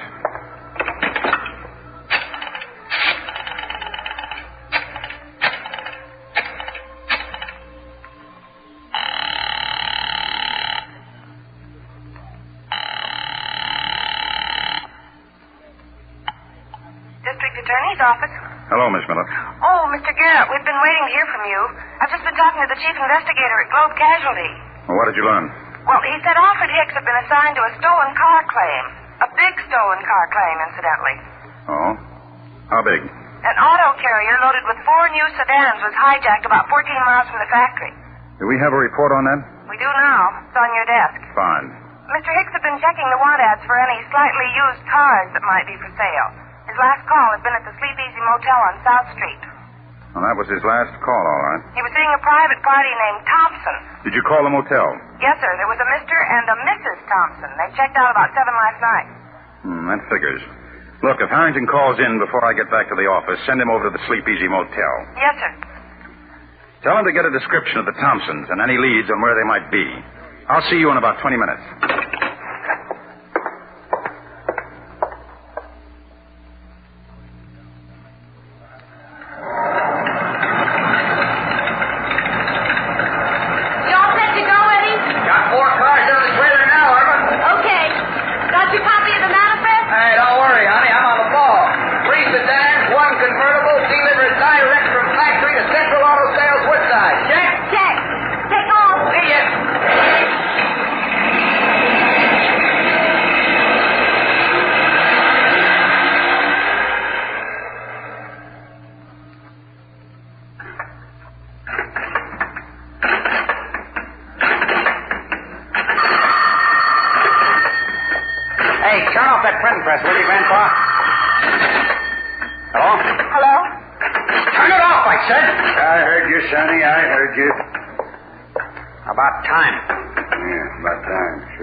What's up? A load just left for Woodside. 3 sedans and a convertible. How long ago? About 20 minutes. Ellie, I wish you'd forget about this one. It's too soon after the last job. Look, Irma, will you forget it? I know what I'm doing. But you promised me faithfully that there wouldn't be any more. I'll see you tonight.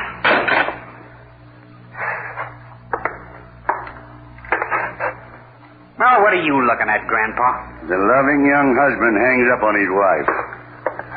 Why don't you mind your own business, huh? Irma is my business. She's my granddaughter.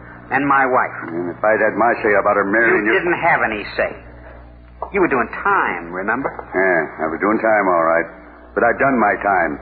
And anyway, I was up on a good, honest forgery rap, not murder. Shut up. Bad enough, Irma's married to a car thief.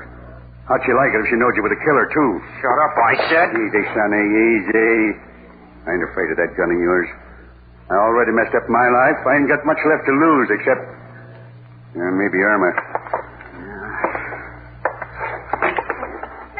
Listen, Grandpa. A truck left the plant 20 minutes ago for Woodside. We got about an hour and a half to meet it. Let's get going. Not me, Sonny. What do you mean, not you? Told you before, Ellie, that gun don't scare me. I got nothing left to lose. Except Irma. Yeah, except... You know, Ellie, I really believe you'd do it to her, too. I really believe it. You coming with me or not? Yeah. Yeah, I'm coming. You want this last batch of pink slips? Yeah. And run them off yourself. We got enough time? The truck should be here. You make the decision, Sonny. It's your deal, all of it. You print the slips. You make the phony license plates. You plan the hijacking. You do the killing.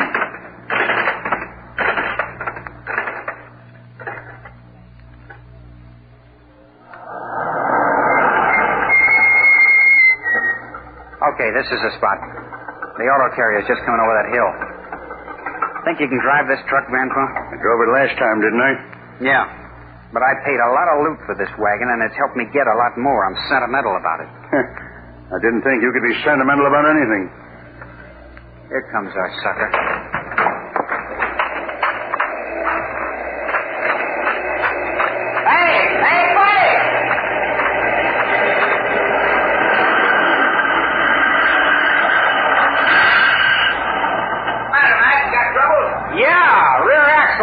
Can you give me a hand? Yeah, sure thing.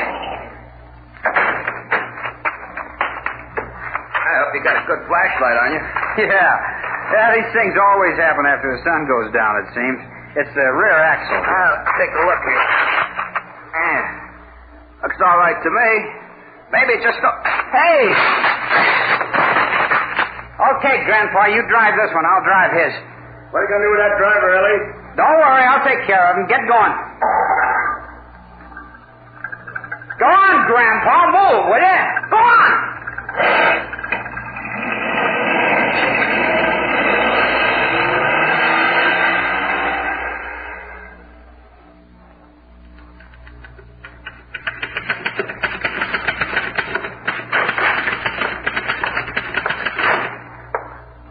Morning, Miss Miller. Morning, Mr. Garrett. Harrington checked in yet? Yes, sir. I'm typing up his report now. He's in your office. Good.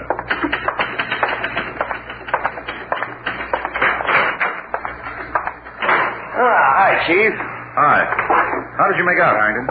Well, I got kind of a fake description of the Thompsons, if that's what their name is. I gave it to Miss Miller. The guy is young, early 20s, curly hair, nervous, smokes a lot. Girl is the same age about. Has one of them new style haircuts all over her head, you know? Reddish hair. Kind of pretty from what the motel guys said, but you know how motel guys are. Oh, that's vague, all right. One thing he said, though, he said there was an old guy with the Thompsons. Seemed to be a relative, like a grandfather or something. Excuse me. Yes? Did you order the morning papers, Mr. Garrett? Oh, yes. Will you bring them in, Miss Miller? All of them? Yes, please. All of them. Why the papers, Chief? You cleaning out bird cages or something? You and I are going to check the want ads. Want ads? Another auto carrier was hijacked last night. No kidding. That makes two. Yeah, two.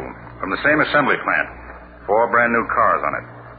2 hijackings, 2 murders. 2 murders?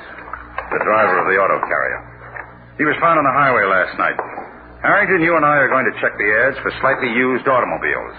Just the way that insurance investigator did. Only he ended up in the morgue.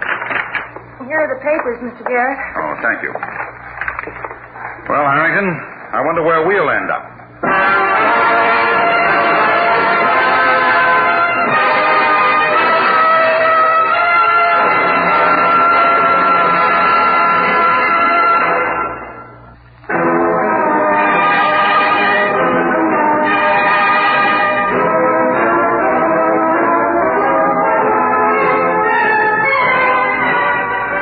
now, back to David Bryan, starring as Paul Garrett, Mr. District Attorney.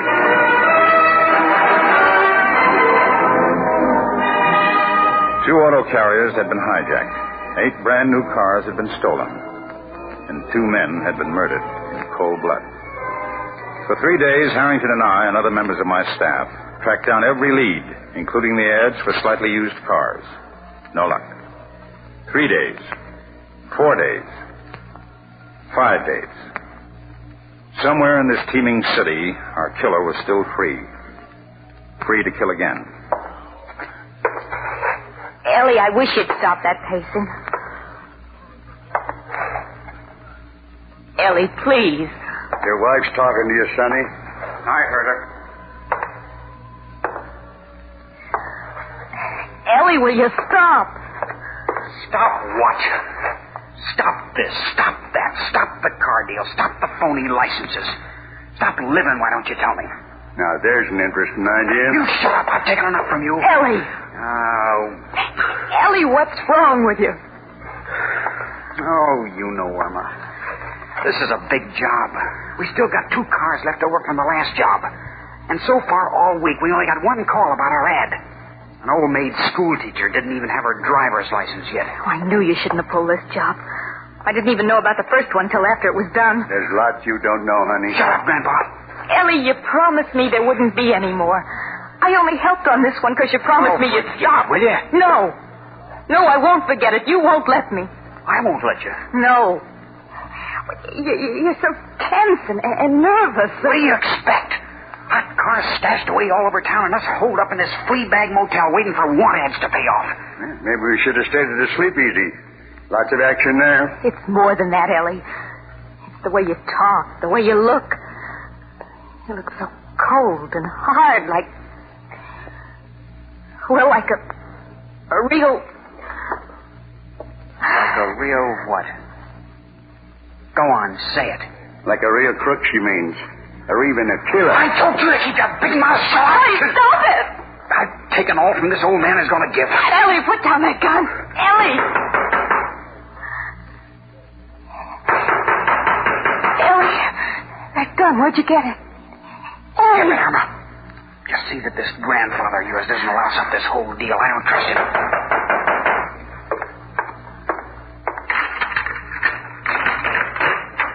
Yeah? Hi. You the party running the ad for the slightly used car? Oh, yeah, I'm the party. That's your missus in there? Yeah, the car's out here. My name's Harris. Joe Harris, Mr. Johnson. That's Mrs. Johnson. How do you do? I am Mrs. Johnson. And this gentleman? Mr. McCabe, my wife's grandfather. Howdy. Yeah, I'm glad to know you, Mr. McCabe. McCabe, eh? Oh, Mr. McCabe isn't feeling so good. My wife has to take care of him. Oh, that a fact. Well, I have a little foot trouble myself. Yeah, well, the car's right over here.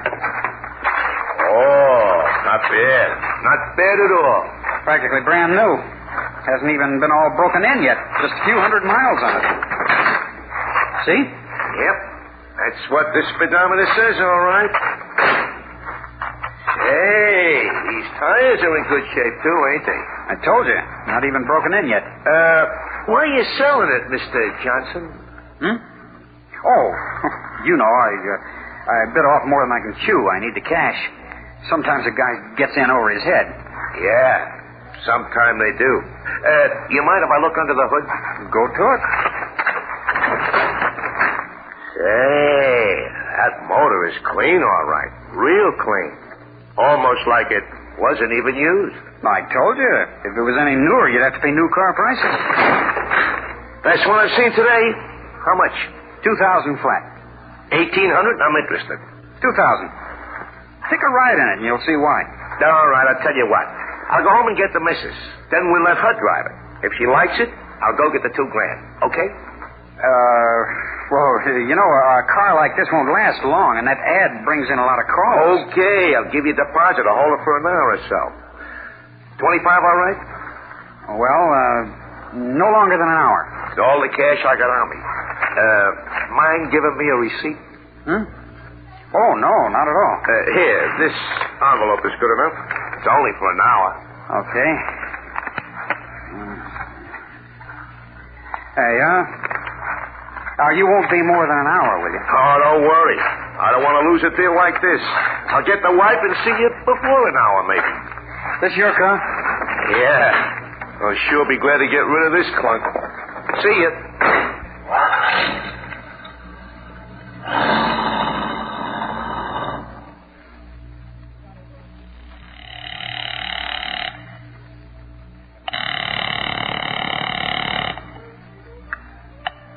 District Attorney's office. Harrington, Miss Miller. Chief there? Yes, he is. Just a moment. Hello, Harrington. Take this motor number down, Chief, before I forget it. Okay. 356P7338. You got it? Got it. Wait till I check in on the motor numbers of the stolen cars. How about a raise and pay it matches? 356P733. It matches all right. Where did you find it? Thompson's name is Johnson now. Young fellow in his early 20s, curly hair. Has a pretty wife with him, reddish hair. And an old geezer supposed to be a grandfather. Where are they, Harrington? The Stateside Motel on Highway 99 near Academy Street. I gave him $25 in marked bills to hold the car for an hour. All right, we'll be down there in about 25 minutes. I'll get Lieutenant Padway and some men. You keep your eye on the place and see that they don't check out all of a sudden. That's the Stateside Motel, Highway 99 near Academy Street, right? Right, Chief. They're in cabin number 3. And tell Padway not to use the sirens. Okay. Good luck. Did you hear all that, Miss Miller? Yes, sir. I'll call homicide. Tell Padway I'll meet him in front of the building. Yes, sir.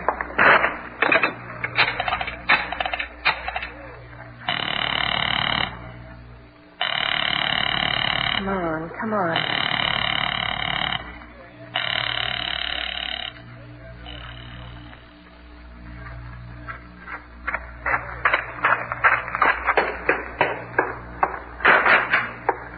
Well, I think we finally hooked a sucker.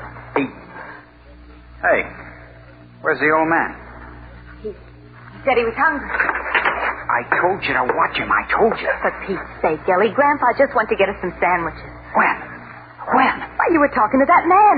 Wait. Let go of my arm. Why'd you let him go? I told you not to let him go. I told you to watch him. Ellie, stop it. Let me go. You know what I think? I think you're going crazy. I think you're going right out of your head. Why should you be so scared of Grandpa? What did he ever do for you to be scared of? Why should you be so scared of everybody and everything? Why, Ellie? Why should you be so... Both of you. You and that old man. You're both trying to turn me in so you can take over. That's why you let the old guy go, so he can call the cops. Get away from the door. Get away from the door. I'm so hungry now. Come on, Ellie. Get away from the door, I said. You are a killer, aren't you? My grandpa said you're a real killer. Only I didn't believe it. I didn't believe you could be that rotten and crazy.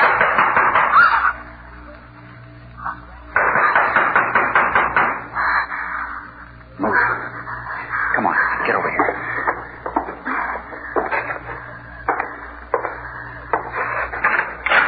Hiya, Mr. Johnson. Guess I got back a little early, huh? Yeah, Harris. You said about an hour. Well, I figured it this way. On the way home, I said to myself, why don't I buy the car and surprise the little woman? That'll keep her happy and me happy and... What are you staring at? That police car out there. Police car? Oh, that's probably just... There's two of them. He's a killer, mister. He's got a gun! Are you? Get in here. Get in fast. That won't help you, Buster. Get in, I said. You're a cop, ain't you? Ain't you? What'd you expect, dancing girls? See, I brought some friends. All right, Johnson, or whatever your name is. Open up. Watch it, Chief. He's going to shoot. That won't help you one bit, chum. We've got more men, more guns, and more patience than you have. Give up, Ellie. Please. Please give up. Please. Go on and shoot, coppers. I got my wife and one of your men in here with me. If I get it, they get it. Now we just wait and see. It's no use, Ellie. Give up, please. All right, you two. Get over there, away from the window. Go on. Over against that wall. Both of you. Okay, now stay there. If you try to separate, I'll kill you. Hey, Johnson! How do we know our man hasn't gotten it already? Not a word from either one of you. Not a word. Prove he's alive, Johnson, or we'll blow that cabin sky high. We mean it, Johnson. Ellie, let him talk. Let him say something. Okay, cop. Tell those Boy Scouts you're still alive. It's all right, Chief. I'm right here, and so is his wife.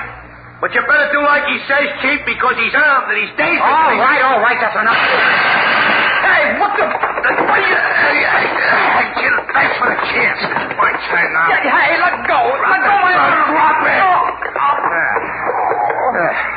That's a good boy. Oh, come on, killer. Your wife will open the door and you'll walk through it. Some pals you got, Copper. They know you're in here, but they shoot anyway. Sure. How do you think they wanted to hear me talk? They could tell where I was so they could shoot where I wasn't. Just enough to get you off guard. You all right, Harrington? Yeah, I'm okay, Chief. Here's our gun-happy friend. What are you going to do with him? We'll let the courts decide that. You're his wife? Yes. I imagine you're involved in all this, too. Yes. Yes, I am. I hope you'll be willing to tell us about it. She don't have to tell you a thing. She's my wife. She can't testify against me. No, but I sure can, Ellie. I can tell plenty. That's the grandfather, Chief. I can tell you, gentlemen, all you want to know about this cheap, two-bit murdering little punk. He's in this, too. He's in it up to his dirty old neck. I told you 100 times, Sonny, I got nothing left to lose.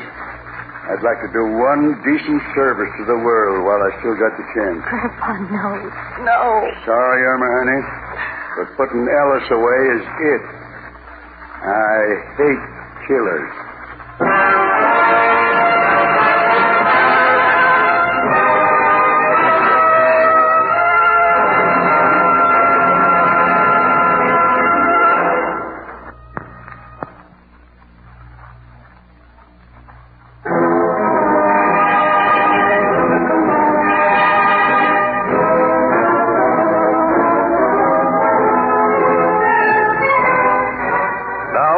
The star of Mr. District Attorney, David Bryan, with a word about the program you have just heard.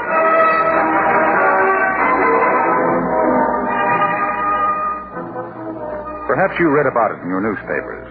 The young man we call Ellis was tried and convicted of first-degree murder, 3 counts. His wife, Irma, and her grandfather, Harold McCabe, are now serving sentences for grand theft.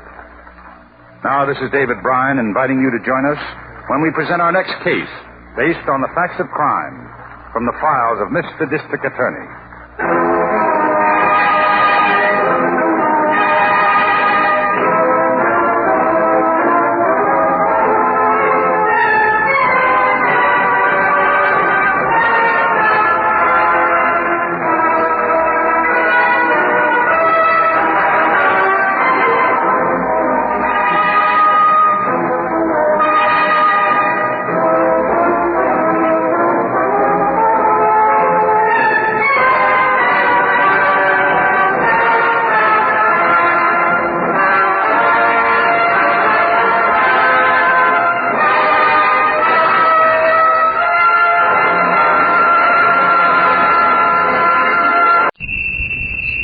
Now, in cooperation with police and federal law enforcement departments throughout the United States, the only national program that brings you authentic police case history.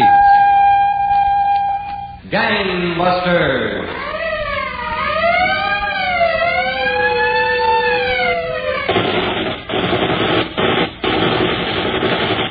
Tonight, the case of the Dakota Batman, who shed handcuffs as a snake sheds skin, but who learned that 2 sudden shots at a federal agent would be repaid in kind. And now to Gangbusters and facts that show the operation of our law enforcement officials in their war against the underworld. Gangbusters has asked the Honorable Victor S. Anderson, United States Attorney in Minnesota, to narrate by proxy tonight's case. The inside facts in the case of the Dakota Batman. Mr. Anderson, I know the criminal you're going to tell us about tonight was, for a long time, at the top of the list of fugitives wanted by the Federal Bureau of Investigation. That's right, Don Gardner. This man, John Frederick Benson, didn't know when he'd had enough, But he was to learn that agents of the FBI are also noted for their perseverance. Well, where would you like to begin, Mr. Anderson? I think the best place down would be on the outskirts of Houston, Texas. At 3 o'clock on a mild February morning, exactly 2 years ago this week, the all-night clerk at the Palace Grove Modern Tourist Camp was fast asleep in his chair as a lone figure crept by him. The intruder walked cautiously across a dimly lit court, past cabins number 1, number 2, and number 3. He stopped at number 4. He looked around and quietly tried the door.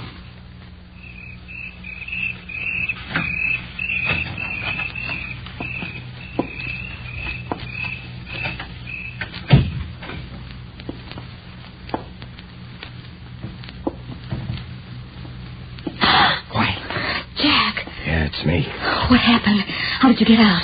They were taking me to the federal building for questioning this afternoon. I broke away. They couldn't shoot any kind of the people. Oh, you shouldn't have tried it. They might have killed you. Oh, it'd be better than rotting the rest of my life in jail. This afternoon? Yeah, I was lucky. I made for the freight yards. I've been laying out in a freight car for 12 hours. You sure they don't know you're here? I'm pretty sure. I guess they don't. They would have been around. You must be starved, Jack. I'll get up. Don't turn on any lights. Oh, okay. I got a job for you. What? These. Oh, Jack. I don't see yet how I made it. Not with these handcuffs on. I was lucky they let me wear a top coat over my shoulders. I used it to cover them. But how do you get them off? It's no problem with a hacksaw. First thing in the morning, walk to a hardware store and get a hacksaw. Wish I didn't have to wait that long. My wrists are practically cut to ribbons. Maybe I could use a hairpin or something. Maybe I can get them off. I'm too tired right now to try. I need some sleep. Get that hacksaw in the morning and we'll go to work on the cuffs.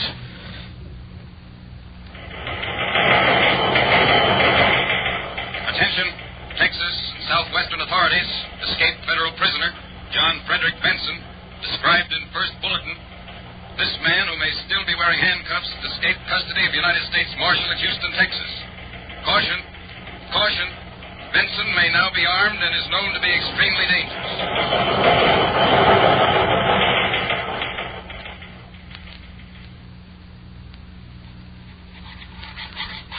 All right, kitty baby, come on, a little more. All right, Jack. I'm trying. A little more. It's almost through. There. That's that. Thanks, kid. Didn't think I'd make it. I don't see yet how you did. Just luck, that's all. I guess you're the luckiest guy in the world. It took some figuring, too. Ooh, my wrists. Well, I gotta do a lot more figuring, baby. We're still too close for comfort. Tourist cabins are okay, but when they're looking, that's the first place on the list. We gotta get out of here. Yeah, I suppose we do. Yeah, gotta get out and fast. They want me now worse than ever. Jack. Yeah. What happens now? Where do we go? Gotta get a heater. Gotta find someplace to lay out for a while. That takes dough. Everything takes dough. You got any left, Kitty? A little. How much? $300 or $400. Good. That'll help some. Where you got it? In my suitcase. Good girl. Jack, take the money and leave me here. You kidding, baby? No, take it. What's the matter? You want to stay here? I can't go through that all over again, Jack. I can't see them get you again. I can't. What do you have to go through? I'm the one they're after. You talk like I don't mean anything to you. If you didn't mean anything to me, would you be here now? Would you have those cuffs off? Yeah, I'm sorry, kid. Guess I wouldn't. Am I crazy, Jack? Why do I see only good in you? Everybody else sees bad. If they're right, I'm crazy. I guess you only see what you want to see. Let them think I'm bad. What do you care? Do you want me with you, Jack? I gotta have you along, baby. You're my insurance. They take one look at the two of us together and nobody's suspicious. We can go any place and do anything. We're just an ordinary couple of people. That's not much of a reason for me. Oh, look, kid, you know you count first all the time, but I think for the next couple of weeks I can't do much traveling. I gotta light someplace and stay there. Where? Well, how about Kansas? Your sister's place. No, Jack. I don't want to get her mixed up in it. Who does want her mixed up in it? It's a big farm and far away from everything. You said she needs help since her husband died. You won't like a farm. You'll get restless. What do you think I was raised on? You Wrote Nora you were married. Read her you're bringing your husband for a visit. All right. That's what you want. Well, we can stay there till I get my bearings. Yeah, maybe it'd be a good idea to cool off on a farm.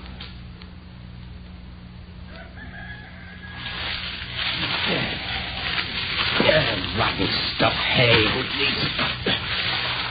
Jack, Yeah? I brought you back some cigarettes from town.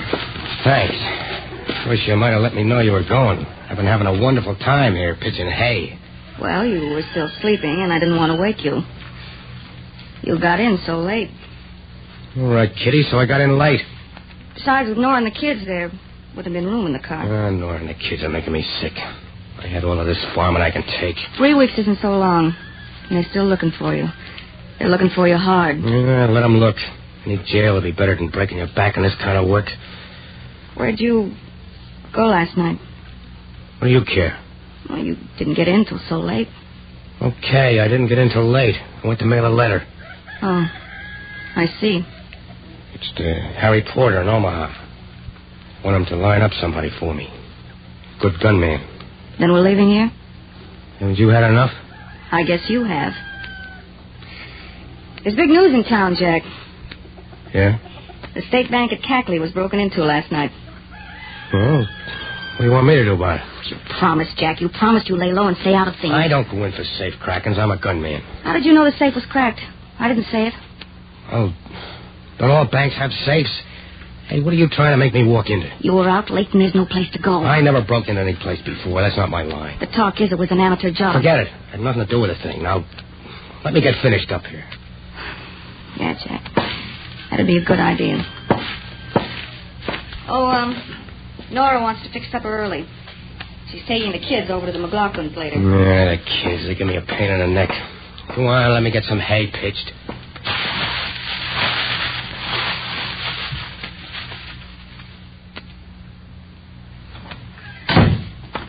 Hello, Sheriff. Oh, Hames. Anything new? Sheriff, this is Special Agent Dyer, also of the FBI. He was sent down from the Kansas City field office to help out in the investigation, Sheriff Blaney. How are you, Sheriff? Glad to have you, Dyer. We need all the help we can get. Have you been able to turn up anything, Sheriff? Well, like you suggested, it could have been somebody local. I had my deputies checking up with the people around here. Anybody suspicious? You know how it is. We know most everybody in the county. Known them for years. There's a few people we might check into, though. Oh? For instance, out at Lem's garage on the Topeka Road. Lem took on a new mechanic, a stranger, a week or 10 days ago. Might talk to him. We could. And then there's that new couple out at the widow Emmett's, Jack Rogers and his wife. She's Nora Emmett's sister. Been there about 3 weeks. Mm-hmm. Haven't seen much of him, but she's been around with Nora and the kids. Was there anything suspicious about this Jack Rogers? Well, no, can't say there is. Got a car and seems to have money. The Emmets are good people. We'll have a look at them, too. And there's 3 or 4 others. I've got them listed here. All right, Sheriff. We'll check on everybody beginning tomorrow, just to play safe.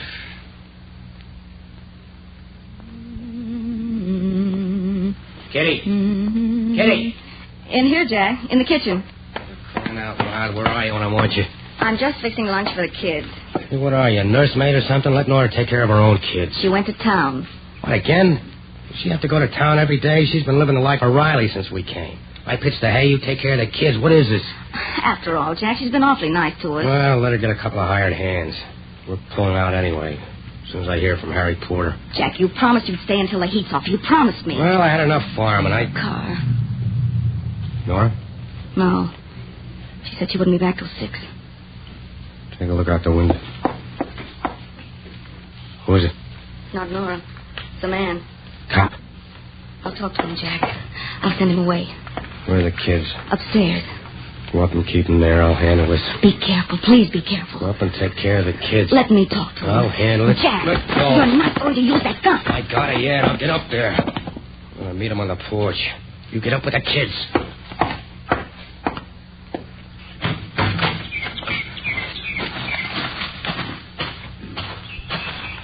Yeah, mister? What can I do for you? I want to talk to Jack Rogers. I'm Jack Rogers. Oh. My name's Dyer. I'm a special agent of the Federal Bureau of Investigation. That's so. I understand you. You understand too much. Jack, you shot him. Sure, I shot him. I told you I wasn't going back. What are you going to do? They knew we came here. There must be more of them What do you around. think I'm going to do? I'm getting out the back way. All right, Jack, I'll get ready. No, kid. This time I have to travel light. I'll get in touch with you. But I want to go. There's no time. They got nothing on you, Kitty. Don't tell them a thing. You don't know a thing. I won't tell them anything. Goodbye. I'll see you. So, Don, that was the situation.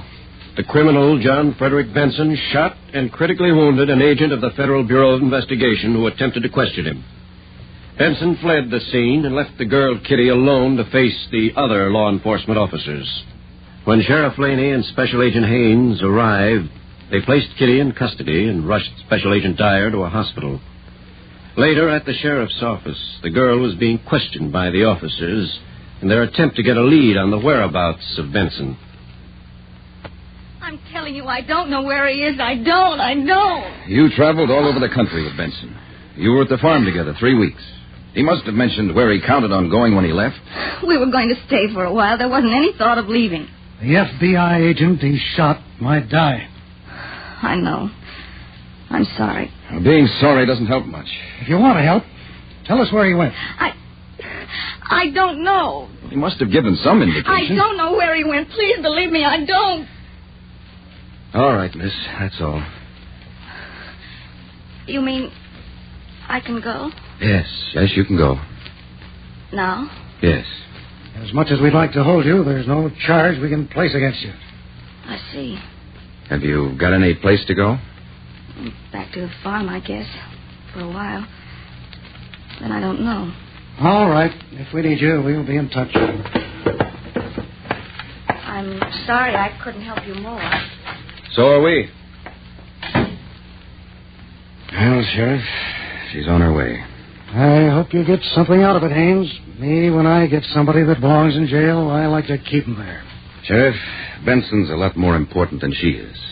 And if he knows she's out, maybe he'll arrange to see her.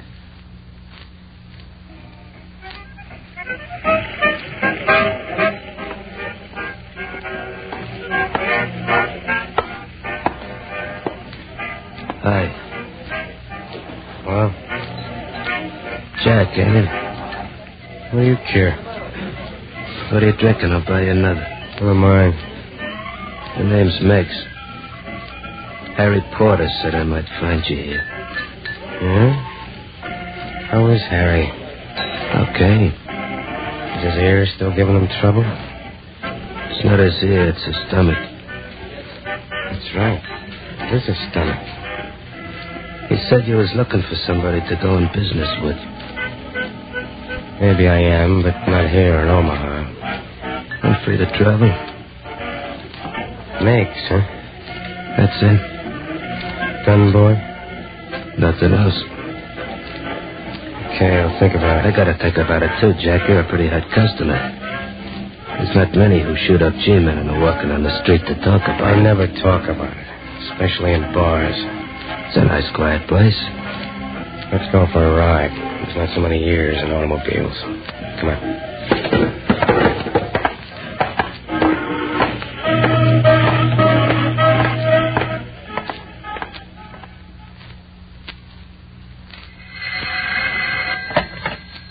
Special Agent Haynes. Haynes, this is Marshall.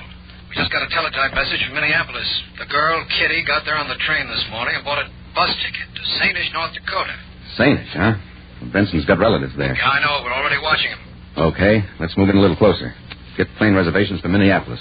We'll work out of there.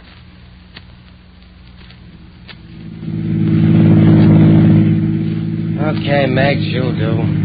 Thanks, Coach. I never thought I'd make it. Look, if there's one thing I don't like, it's wise guys. Take it easy on the cracks and take it easy on the talking. What's eating you, Jack? If a guy's got no sense of humor, he's got nothing. I got nothing to laugh about. It's strictly business, Meggs, and remember that. Okay.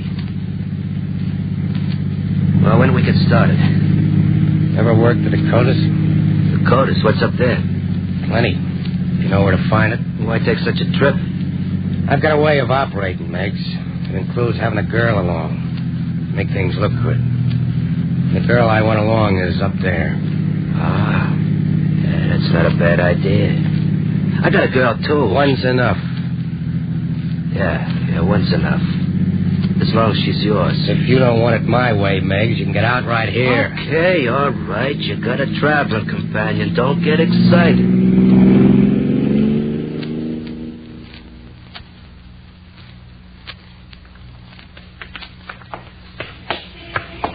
That's the house, Haynes. Kitty moved in the day before yesterday. We got a mail check on the place. No letters from Benson. Well, what about the phone? Well, that's going to give us some trouble. What kind of trouble? Benson. Now, stop and light a cigarette. I want a better look at the place. It so happens that Benson's aunt is the night operator. I didn't want to plant anyone in the exchange. If she spots him, it might queer the works. Okay. But keep agents posted around the exchange every minute the aunt is on duty. Will do. The manager of the exchange has no connection with Benson. Good.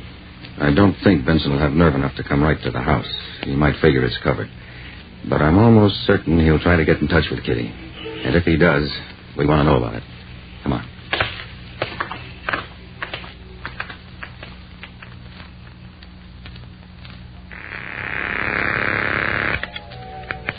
Hello? Kitty?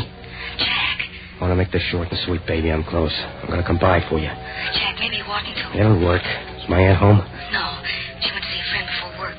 Okay, I'll get in touch with her when I get in. She'll tell you where to meet me. Be careful, Jack. Be careful. Don't worry about me. I'll be all right. I want to get off this line. So long. Goodbye.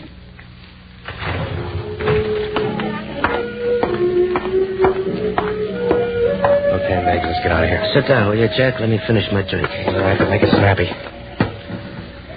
Who you calling, that dame? Yeah. She got a friend? She don't live in this town. Oh. Well, who cares if she's got a friend? Hey, when do we get this baby of yours and where? I'm getting curious. You don't have long to wait now. Did you ever hear of a little place called Sainish? Should I have? We're driving there right now. Good. That's where we take on our extra passenger. Now get finished up. We got 50 miles to drive. Okay.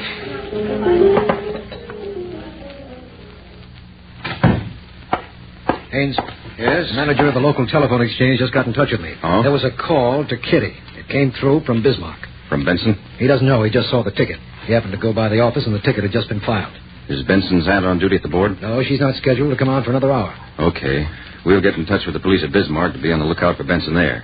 And we'll keep a double watch here in town all night. Crossman and Gould on the house, you and I at the telephone exchange where we can cover any more calls.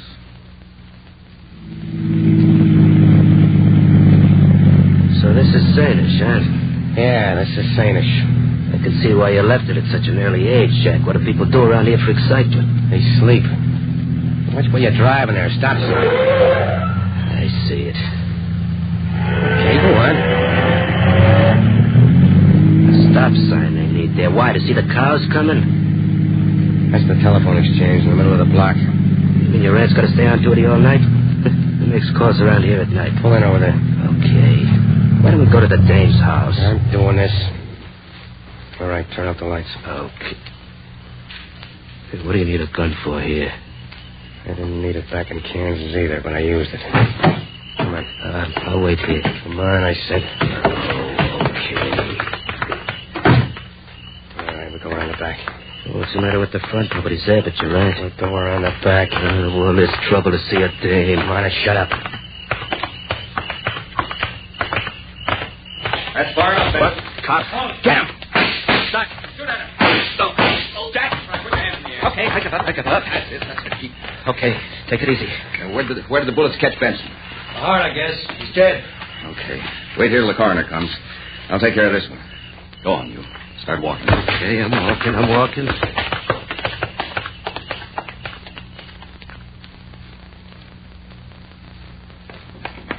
Just a minute. I'm coming. Oh, Hello, Kitty. he's not here. I swear he isn't. I know he isn't. 2 a.m, and you're all dressed. You weren't expecting to go out. I was up reading. Oh, I thought you might be going out to meet Benson. That's not so. It is so, Kitty. And you know it.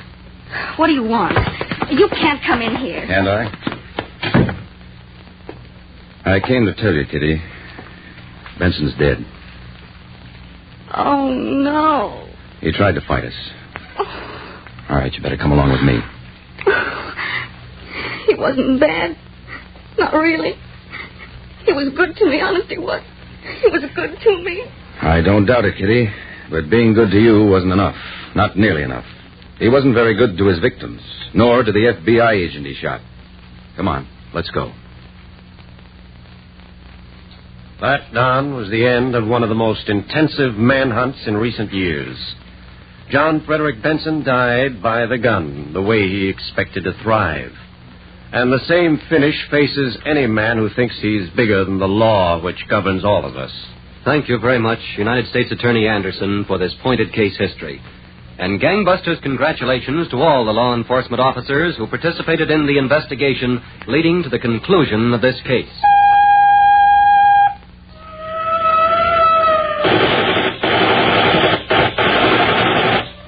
Tonight's case was dramatized by Stanley Niss and directed by William Sweets, with Ken Lynch and Charlotte Lawrence in leading roles. Don Gardner speaking. Gangbusters is a Phillips H. Lord production.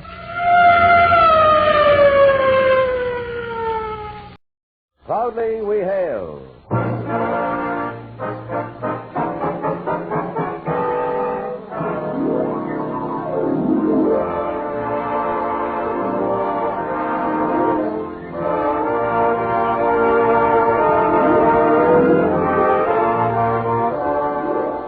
From New York City, where the American stage begins, here is another program with a cast of outstanding players.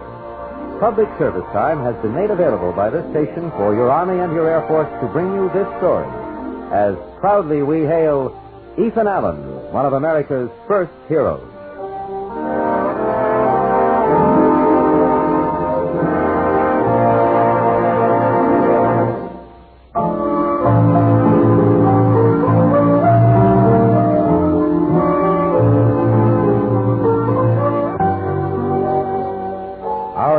Entitled Night Raiders, a true story of Colonel Ethan Allen, who led his Green Mountain Boys on the first offensive of the Revolution 177 years ago.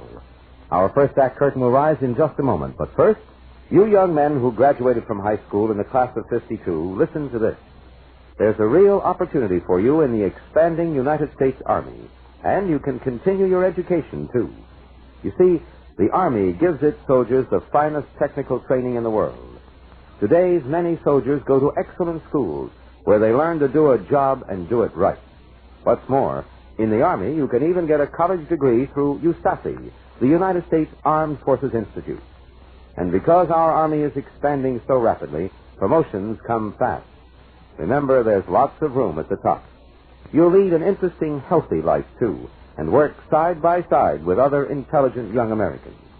So, if you think you can fill a man's shoes, why not visit your nearest United States Army and United States Air Force recruiting station and find out what the Army has to offer you. And now your Army and your Air Force present the proudly we hail production, Night Raiders.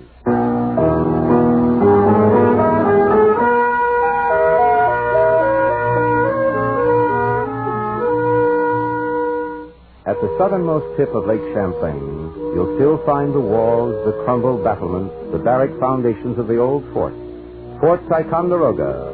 Its site has been restored. Its remains preserved to remind us of another day, another time, when men sought to be free. Were you to stand by night on Ticonderoga's silent parade ground, the breeze might play tricks with your ears, bringing you echoes of sounds long gone. And in the darkness, you might think you saw shapes and figures moving toward you through the dust of time. House number 1, 11 o'clock and all's well. House number 2, 11 o'clock and all's well. House number 3, 11 o'clock and all is well. House number 4, 11 o'clock and all's well. Well, deuced place. Middle of nowhere. Wilderness. Horribly dull, sir. Quite. 11 o'clock and all is well. I've been commander of this cursed fort seldom longer than I can remember. Always, ever and always, all's well. Man's an officer in His Majesty's Army. A man expects to fight, see action, be of service. But here, What does he see here, Felden? Sees a lake, sir. Forest, mountains, wilderness, savages, red and white, rocks. Exactly, sir. Rocks. Sir, do you think perhaps this mob who dared attack His Majesty's troops at that place, whose silly name I can never remember, do you think, sir, perhaps it might become a war of sorts? Felden, don't talk like a blasted fool. Attack His Majesty's troops at Lexington, Concord. Authorities will hang their leaders, the rest go home and behave. I never saw such people. Frightfully odd, sir. No respect at all for their better. Exactly so, exactly so. No courage either. Run to the first sound of a volley. No fighting, no war here, Lieutenant. Nothing but incredible boredom.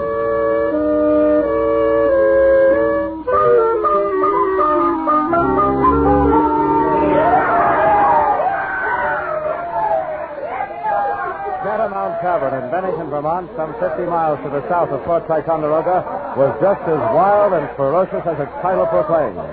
Here on an early May night in 1775, a swarm of grizzled backwoodsmen were engaged in the notable Green Mountain custom of drinking stone walls, a mild concoction of rum and hard cider, and calmly and quietly discussing what they could do to further aid and abet their Massachusetts brethren in their revolt against His Majesty's authority. I say cleave 'em all, I say. Cleave 'em! Quiet! Quiet before I lose my temper. Ephraim!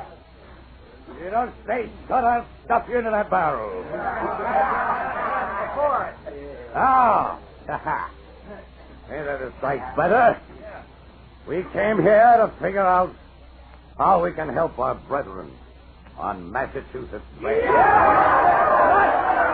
Not to argue ourselves forth. Now, us Green Mountain boys can meander on down to this Cambridge place, or we can march for Hartford in the Connecticut colony. Ethan, there ain't no fighting down to Connecticut, is there? No, so far as I've heard, Ephraim, but... Well, let's go where there is some fighting. I'm spoiling. Yeah, I can see that from here. You look like a hog that's been left in the sun too long. All right, quiet now. Now, I got another idea. I think it's prime. Been thinking on between Stonewall. Ticonderoga. That's my idea. You mean the fort, Ethan? I don't mean the moon, Stephen. We get hold of that fort, we can stop anything coming down Champlain from Canada. We can even use it to go on up the lake to Canada. And that ain't all. There's a amount of powder and guns to be had. And we need them. Like we need the help of the Almighty. How many soldiers they got there? I don't know. But we can find that out. Well, how's it strike you? I say Cleveland!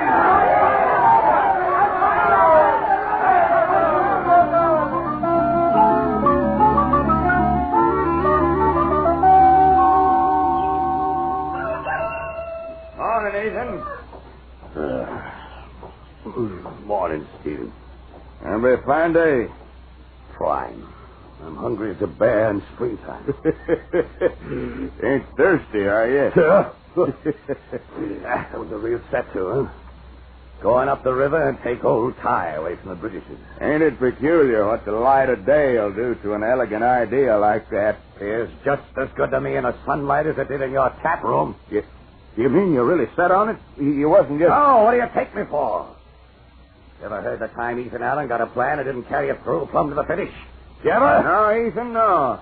Ain't a soul in the Grants don't know you're a man of your word, but Ticonderoga, British soldiers, cannon. I ain't asking anybody to come along who hasn't got a mind to it. I didn't mean that. Well, what did you mean? I guess I don't rightly know. But I'll tell you one thing, Ethan.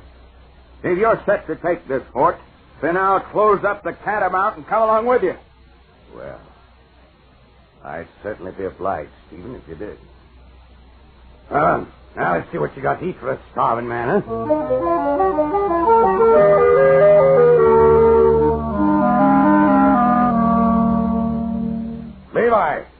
I want you and Sam and Noah to... Ethan! Ryder coming up the trail in a hurry. Maybe news, huh? Maybe the Massachusetts boys licked him again. Say, ain't that your brother, Heman? Oh, by it! Heman! Heman, lad! Morning, Ethan. Morning, boys. I got news. Good news. All the way from Hartford. We give him another licking? Oh, boy. Easy there. He's dry as a bone and half-winded. No, we didn't give him another licking yet. But we're sure going to. Ethan, I brung the authority from the committee in Hartford for us to attack the Ticonderoga. Well, if that ain't real neighborly now. I hardly get the idea, and I got the word to go ahead and give it a try. Delegation's not far behind me. They're bringing 300 pounds in hard money to buy provisions and for pay.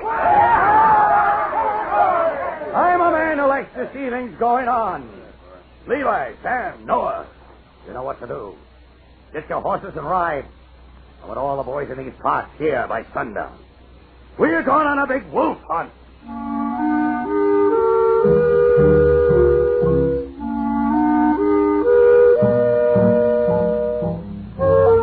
They said of Ethan Allen, he was a man tall enough to talk to pines, a man born to lead.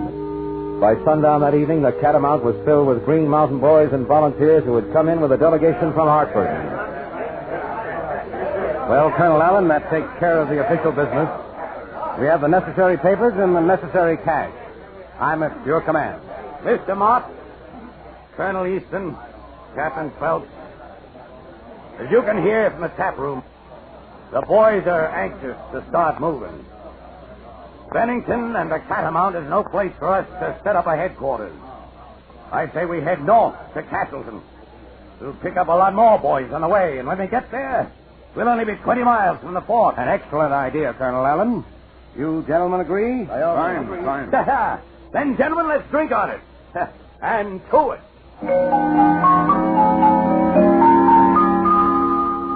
The long, straggling column of men in buckskin left Bennington by dawnlight. At Arlington, the column grew larger as plows were left and firelocks shouldered. At Dorset, Paulus, Pulteney, powder horns were filled, bullets molded, and the column continued to grow steadily as it moved northward. We're going on a big wolf hunt, roared Ethan Allen, and the men came running. On May 8th at Castleton, a council of war was held. Ethan Allen was chosen to lead the attack on Ticonderoga, but first, boats must be gathered to cross the lake, and just as importantly, a scout must be sent into the fort to find out its strength. Now then, what are you doing nosing around here? Your hands off me. Why, look who's giving the orders. What the devil's going on here? Well, speak up, Corporal. Oh, sir, I caught him snooping, I did, sir. Who are you, fella? What are you doing here? Name's Noah Phelps.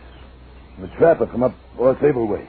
Been in the woods all winter. Heard tell a man could get a shave at times, so I come in to get me one. You could use a bath, too. Ain't interested.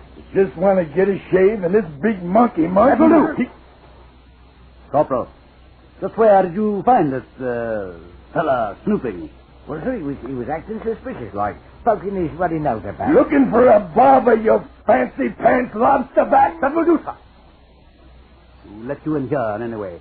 Soldiers on the gate. They was gentle. Fella, are you a king's man? King's man?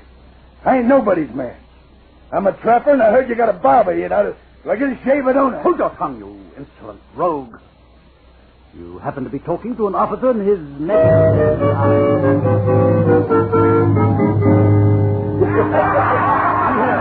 Hold your tongue, you insolent rogue, he said.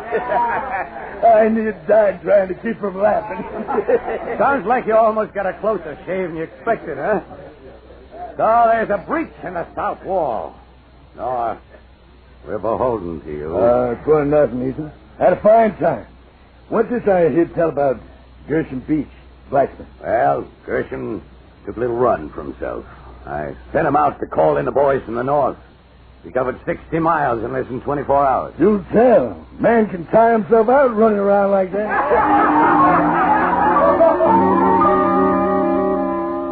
Through the night of May 9th, Green Mountain boys from the north came pouring in to swell the army, which had now settled itself at Hand's Cove near Shoreham. All was in readiness.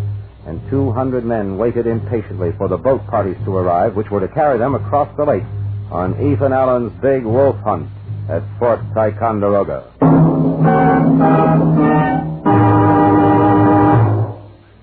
You are listening to the proudly we hail production of Night Raiders. We'll return to our story in just a moment. Here's a special message to the high school class of 52. The United States Army, the senior service, needs bright young men with ambition who want to continue their education. If you can fill the bill, the Army will send you to one of its many fine technical schools. For the Army trains its men in such interesting, exciting fields as radio, radar, electronics, mechanics, meteorology, and many, many others. You'll not only get the finest training in the world, but you'll have the special pride that goes with wearing a United States Army uniform. And today, there are plenty of chances for a man to get ahead. For your Army is growing fast, and bright young men can grow with it. But why not get all the facts about what the Army has to offer you? Go to your nearest United States Army and United States Air Force recruiting station. Have a talk with the recruiting sergeant and learn all the details.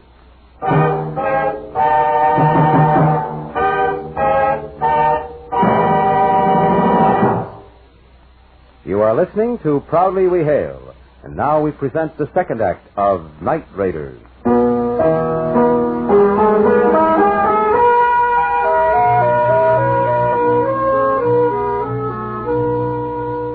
The minutes and then the hours of the all-too-short night sped away.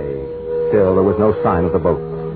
The men grew restive, their leader enraged, and then suddenly, to add fuel to the fire, a stranger dressed in a colorful uniform came riding into their midst and announced that he had been sent to lead them in battle.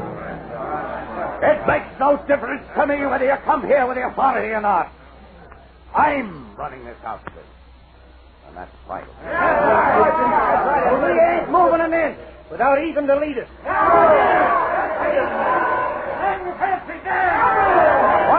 Quiet, a lot of you.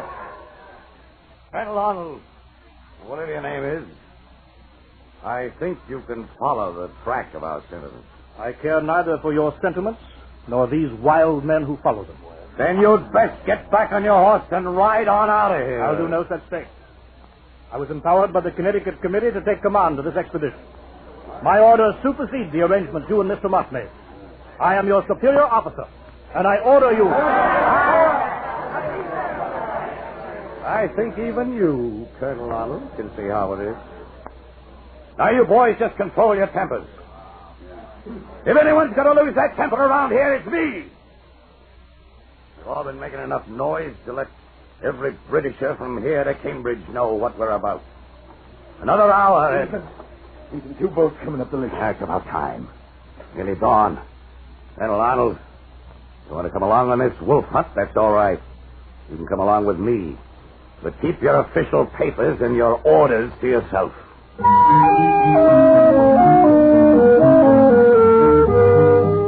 Two boats, even though they were scows, couldn't carry 200 men across the lake. But somehow, with gunnels awash and Champlain chopped up by a north wind, 83 of the little army managed to reach the western side of the lake. Dawn was already erasing the darkness from the sky. There was no time to lose. Easton, have the men formed in 3 ranks. I don't want to hear a peep out of any one of you. Colonel Allen, I demand to lead the attack. By the Almighty. I'll have you understand I'm in command here. Make one more sound and I'll have you put under guard. Boys, you haven't any time to waste. We're going up and take old Ty away from the Britishers. There's not a one of you that ain't worth 5 of them. And I'm proud to be the leader. This is an undertaking which none but the bravest of men would dare to undertake. So let's get to undertaking it before daylight catches us. Forward march!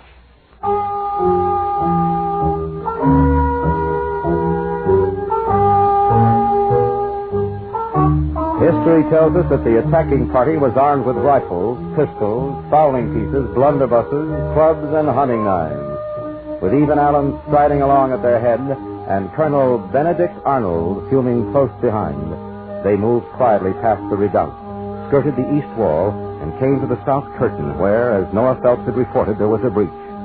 Without halting, Their leader drew his sword, climbed over the tumbled masonry, and charged forward. Forward, men! Forward! Round the fort! Ethan, look out! Look out! Now then, you! Water for the love of... Oh, you're quartered enough. Take me to your commander before I unhinge your head. Yes, sir. Follow me, sir. The officer's billets are right up them stairs, sir. Sir, take care of this man. The rest of you follow me.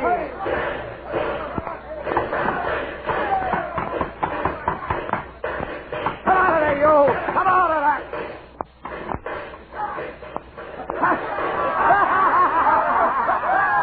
Quiet! Quiet! Well, sir, did you lose your pants? What is the meaning of this infernal racket? Silence! Now, sir, you were saying? I was saying, by what authority have you to enter His Majesty's fort? In the name of the great Jehovah and the Continental Congress. In the name... Who are you people? And who... By the Eternal, I shall have possession of this fort and all the effects of George III. And if you don't comply, not one of your men shall be left alive in this place. I am Lieutenant Feltham of His Majesty's 26th Regiment of Foot. And I take leave to inform you, sir, whoever the devil you are, that I am not in command here. Then, you pantsless spigot of a lieutenant, take me to your commander at once.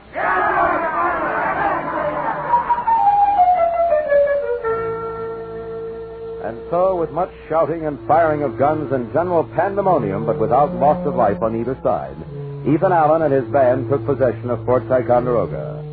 What had started out as a desperate venture turned into a mad holiday when the commander's keys uncovered a cellar containing 90 gallons of rum. By noon the next day, the entire countryside on both sides of the lake had assembled within the fort to celebrate his typical New England style. Lieutenant, would you mind closing your window? It's spreading headache. Yes, sir. That's better. It's a frightful noise. Savages. Right. What do you suppose they plan to do with us, sir? Burn us at the stake, perhaps eat it. I don't really know. I don't quite understand them, sir.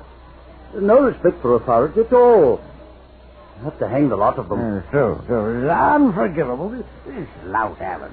Hang him highest of all. Continental Congress, sir. Captain, what is that? I haven't the vaguest, Lieutenant. Would appreciate it greatly if you'd stop asking me so many asinine questions. I beg your pardon, sir. It's quite all right. What have they done with the men? Butchered them? Not so far, sir. I believe they are all being held in the East Barracks. I suppose it's only a matter of time before these wild men set fire to it. How many of the garrison were lost when these barbarians attacked? None, sir, so far as I know. None. Did you say none, Lieutenant Feltham? Beastly, isn't it, sir? Seems the lads were overpowered before they had a chance to rouse out. Oh, bad show. Oh, you mustn't take it so hard, sir. Good day, sir. I trust you've been treated well. If you mean, sir, we haven't been set upon by your howling mob, quite right. Well, Captain, you wouldn't begrudge the boys a bit of celebration. Especially on your rum. But my rum, how dare you? You're not only a pillager of king's property, but a thief as well. Calm yourself, Captain. I'll see that you're repaid for it. That's a jolly laugh. If I may be so bold, sir, what do you have in store for us? You may be so bold, Lieutenant. Incidentally, you look much better with your pants on. Well, you're going on a trip to Connecticut. To where? Connecticut. I'm sure you've heard of it, Captain. It lies to the south of Massachusetts. Couldn't we hang just as well here? Or whatever it is you're planning for? Hang you? Hang you, gentlemen? Oh, I wouldn't think of it. You'll be held as ransom for some of our friends in Boston. Now, enough of this talk. You'll be leaving in an hour. You'd best get your things together. Mordecai, you and Nat come in here.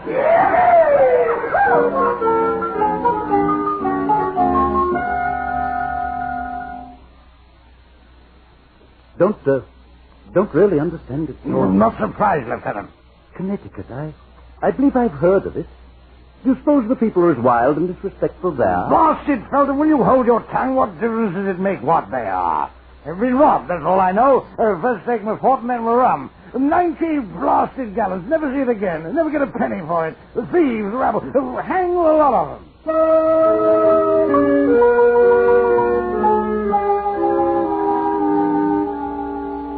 On May 12th, Colonel Ethan Allen sat down and wrote a letter to the Committee of War at Hartford, Connecticut. Sir, whereas the fortress of Ticonderoga has fallen into the hands of the colonies, together with the ordnance, stores, and so forth, and whereas Captain Delaplace has in the fort 90 gallons of rum of his own property, which is greatly wanted for the refreshment of the fatigued soldiery, this is therefore to desire the treasurer of the colony of Connecticut to pay him, the said William Delaplace, 18 pounds, 11 shillings and 9 pence lawful money, as the rum is appropriated for the use of the garrison. Your compliance will oblige the garrison and your humble servant, Ethan Allen, Commandant of Ticonderoga. As you can imagine, but as Captain Delaplace couldn't, he was paid the stated amount. And so it was that the fort at Ticonderoga was taken by Ethan Allen and his Green Mountain Boys back in May of 1775. And were you to stand by night on Ticonderoga's silent parade ground, the breeze might play tricks with your ears, bringing you echoes of sounds long gone.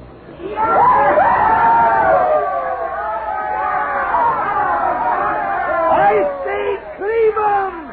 Cleave the lot of 'em!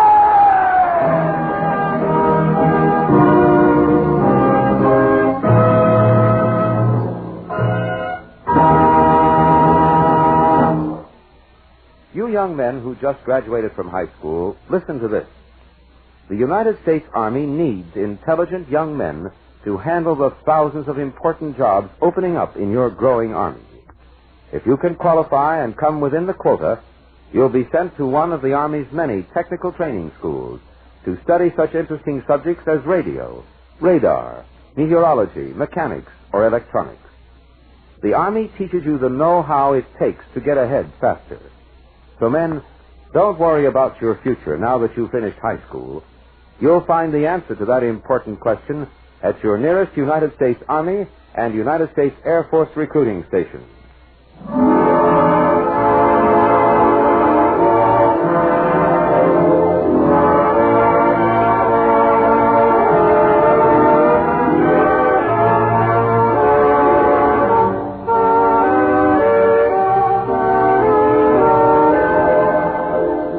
This has been another program on Proudly We Hail, presented transcribed in cooperation with this station by the United States Army and United States Air Force Recruiting Service.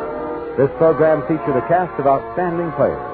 This is Kenneth Banghart speaking and inviting you to tune in the same station next week for another interesting story on Proudly We Hail.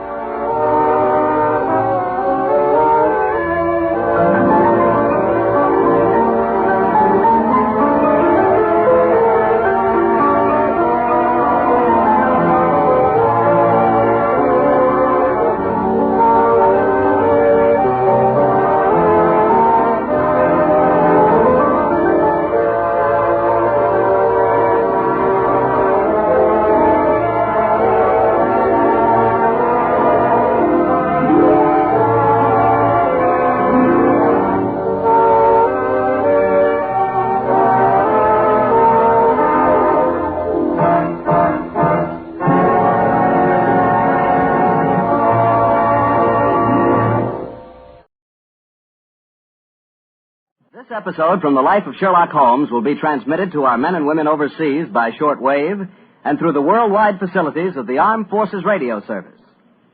Petri Wine brings you Basil Rathbone and Nigel Bruce in the new adventures of Sherlock Holmes.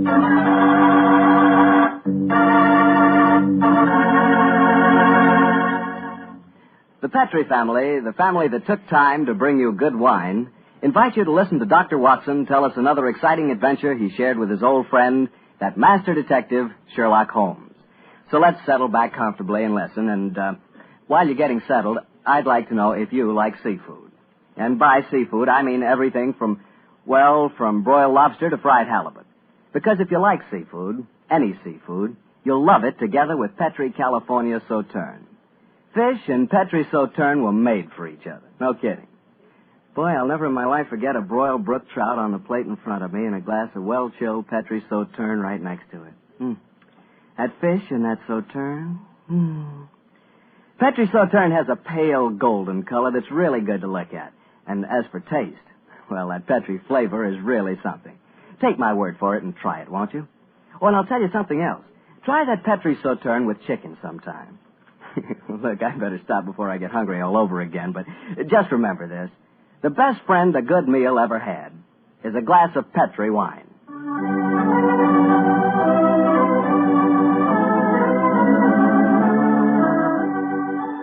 And now let's keep our appointment with the good Dr. Watson. Good evening, Doctor. Good evening, Mr. Bartell. Come over here and join me by the fire. I didn't think it was cold enough for a fire tonight, Doctor. Oh, I suppose it isn't really, but there was one late, so I just couldn't resist putting a match to it. Fire's a good accompaniment to storytelling anyway. Yes, my boy, a fire and a glass of port. Care to join me in one? Thanks, Doctor. So, you're going to tell us a sea story tonight? Yes, Mr. Bartell. The whole adventure took place aboard a small steamer as it plowed through the stormy seas of the Indian Ocean. Here's your glass, my boy. Thanks. And what were you and the great Sherlock Holmes doing on the Indian Ocean, may I ask? We're on our way to Calcutta to solve the case of the vanishing elephant of Parvati-Pur. Oh, yes, the story you told us a few weeks ago. That's quite right, my boy. It's in the summer of 1894 that we left Liverpool aboard the steamship Lucifer. It wasn't a large ship, and as both the Mediterranean and the Red Sea proved somewhat, shall we say, unfriendly, I may tell you the first part of the voyage was quite unpleasant. In fact, until we left Aden, I'd spent most of the time in my cabin. I'm not much of a sailor, you know. However, as we headed eastward towards Colombo, the weather cleared up a bit, and I came on deck and joined Holmes.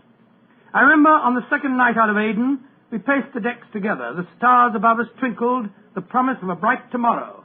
And the faint tinkle of a piano being played in the passenger lounge formed a perfect setting for an evening stroll. It only seems like yesterday that Holmes said... Watson, it's good to see you on your feet again. Yes, it's good to be on 'em, Holmes. It's been a miserable trip for me so far. The captain told me tonight that we can expect good weather between here and Calavati, our next port of call. I thought Colombo was the next stop. And where is Calavati, whatever you call it? Anyway, I never heard of the place. It's a tiny island in the Indian Ocean. It's a British protectorate. Those are the only facts I was able to glean from the encyclopedia and the ship's library. Did you ask the captain why we're stopping there? No, I didn't. As we are traveling incognito, I thought it wiser not to ask too many questions. I find this incognito business something of a strain. Every time a steward calls me Mr. Hamish, I can't think who on earth he's talking to. Whereas I find myself answering to Mr. Mycroft almost automatically. By the way, old chap, now that you're going to mix with the ship's passengers, I suggest that you adopt a Scotch accent. It would seem more appropriate for a Mr. Hamish, and I don't want anyone aboard to suspect our true identity. Oh, I'll do my best, but I must say, Holmes, I think you're being unnecessarily mysterious. Possibly I've been influenced by reading too many of your rather florid stories of our adventures together. My stories are not florid. They're all perfectly true. Oh, don't be angry with me, old chap. Don't be angry, please. By the way,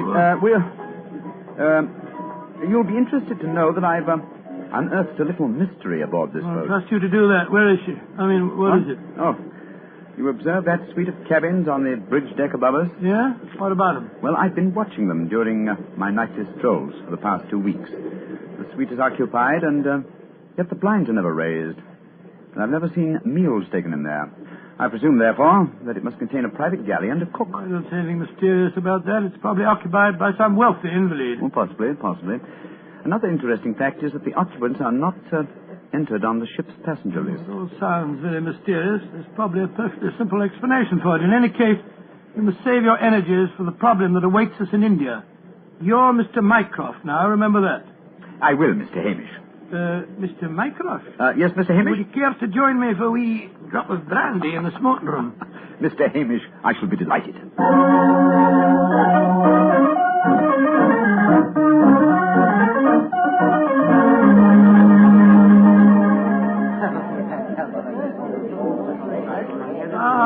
This is excellent brandy. Excellent. Watson, you notice that rather garrulous gentleman over there in the corner?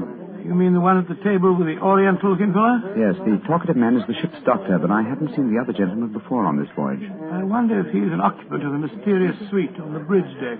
Let's go over and talk to him, shall we? And remember the accent, Mr. Hamish. And so, Verda, when we landed at Colombo, I decided to take Mrs. Abbott for a moonlight rickshaw drive for the cinnamon gardens. Did you gentlemen want to see me? If you'll excuse us, Dr. Harris, my friend Mr. Hamish and I were having a little argument, and we thought that perhaps you might be able to settle it for An us. argument? Oh, I love a good argument.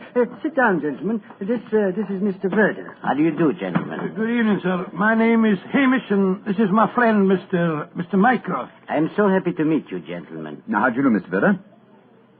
Now, gentlemen, tell me what you're arguing about. Well, I love Doctor, a good argument. You see, it wasn't exactly an argument. My friend Mr. Hamish insists that the Suez Canal was built by a Dutchman in 1870. I'm convinced that it was built by de Lesseps, a Frenchman, in 1869. We thought you'd know. You flatter me. I'm only a ship's doctor, not an historian. Ask Verdi. He probably knows. Can you settle the question for us, sir? I can, Mr. Mycroft. You are almost correct. The canal was opened in 1869, though its construction began 10 years previously. De Lesseps, a French engineer, was in charge of the operation. There is a statue of him in Port Said Harbor, built to commemorate his skill and enterprise. Much obliged to you, Mr. Vera. Hamish, I think that I win my bet. Aye, Mycroft, I'm afraid you do, if you're sure of your facts, Mr. Werner. I'm sufficiently sure of them, Mr. Hamish, to venture a small wager myself. No. I think I'll not make any more bets on the subject, thank you. Well, gentlemen, if you will excuse me, I shall return to my cabin now. Oh, don't go. No, don't go, sir. You'll make us feel as if we'd driven you away. Oh, not at all, Mr. Hamish. I enjoyed meeting you both, but I have some letters to write. Good evening, gentlemen. He's a charming person. Charming and extremely knowledgeable. Bit of a bore, if you ask me. You two fellas enjoyed the trip? I'm just beginning to. It takes a little time to get my sea legs, you know. Dr. Harris, how long have you been on this ship? 4 years. This is my 23rd trip east on the Lucifer. Why? Well, there's something that puzzles me on board this ship. I'm assured that you would explain it to me. And what is it? Well, the suite of cabins on the bridge deck, who occupies them?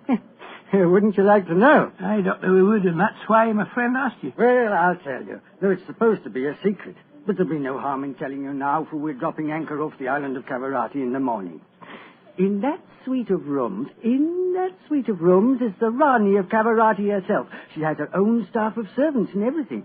What do you think of that? Oh, how very interesting. And is the Oriental gentleman who left the table when we arrived part of our entourage? He is, sir. He's the sort of Prime Minister of Cavarati. This whole trip of theirs is very hush-hush. Rani returning to her country, afraid someone might make an attack on her life. Have to keep it all hush-hush.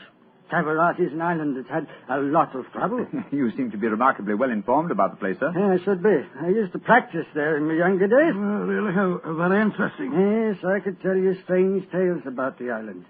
I remember... Oh, hello. See that fella coming into the lounge? You mean the big man with the grey hair? Yes. That's Sir Christopher Wyatt.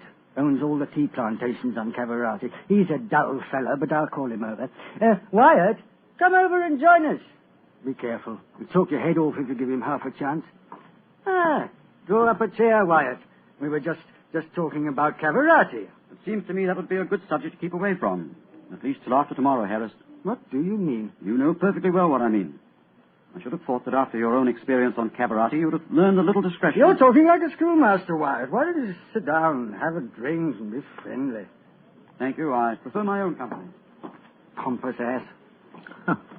You and Sir Christopher don't seem on the best terms, Doctor. I know too much about him. He's afraid of me. That's what he is. Look at this girl coming into the room. Great Scott, she's good looking. Judging by our Oriental costume, she must be a member of the Rani's retinue. She's coming to our table. Yes, my dear. What is it? Which of you gentlemen is Mr. Mycroft, please? I am. My mistress sends her compliments. and ask that you will call on her in her suite. And who is your mistress, may I ask? Her Highness, the Rani of Cavarati. Oh, I shall be delighted. Please tell the Rani that I shall pay my respects without delay. We will join her in a few minutes. Very well, Mr. Mycroft.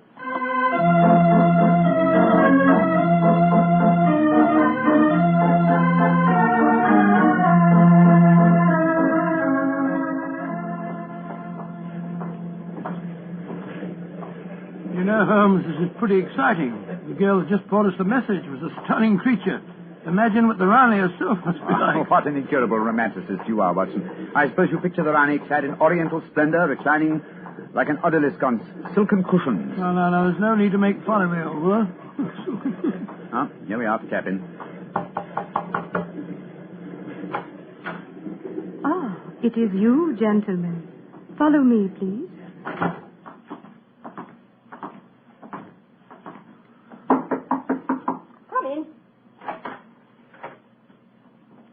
Her Highness, the Rani of Cavarati. All right, Regina, you get off it.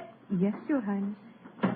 Well, me lads, don't look so startled. Come in and sit down. Your Highness, What's the matter? What's the matter? Don't I fit into your picture of a Rani?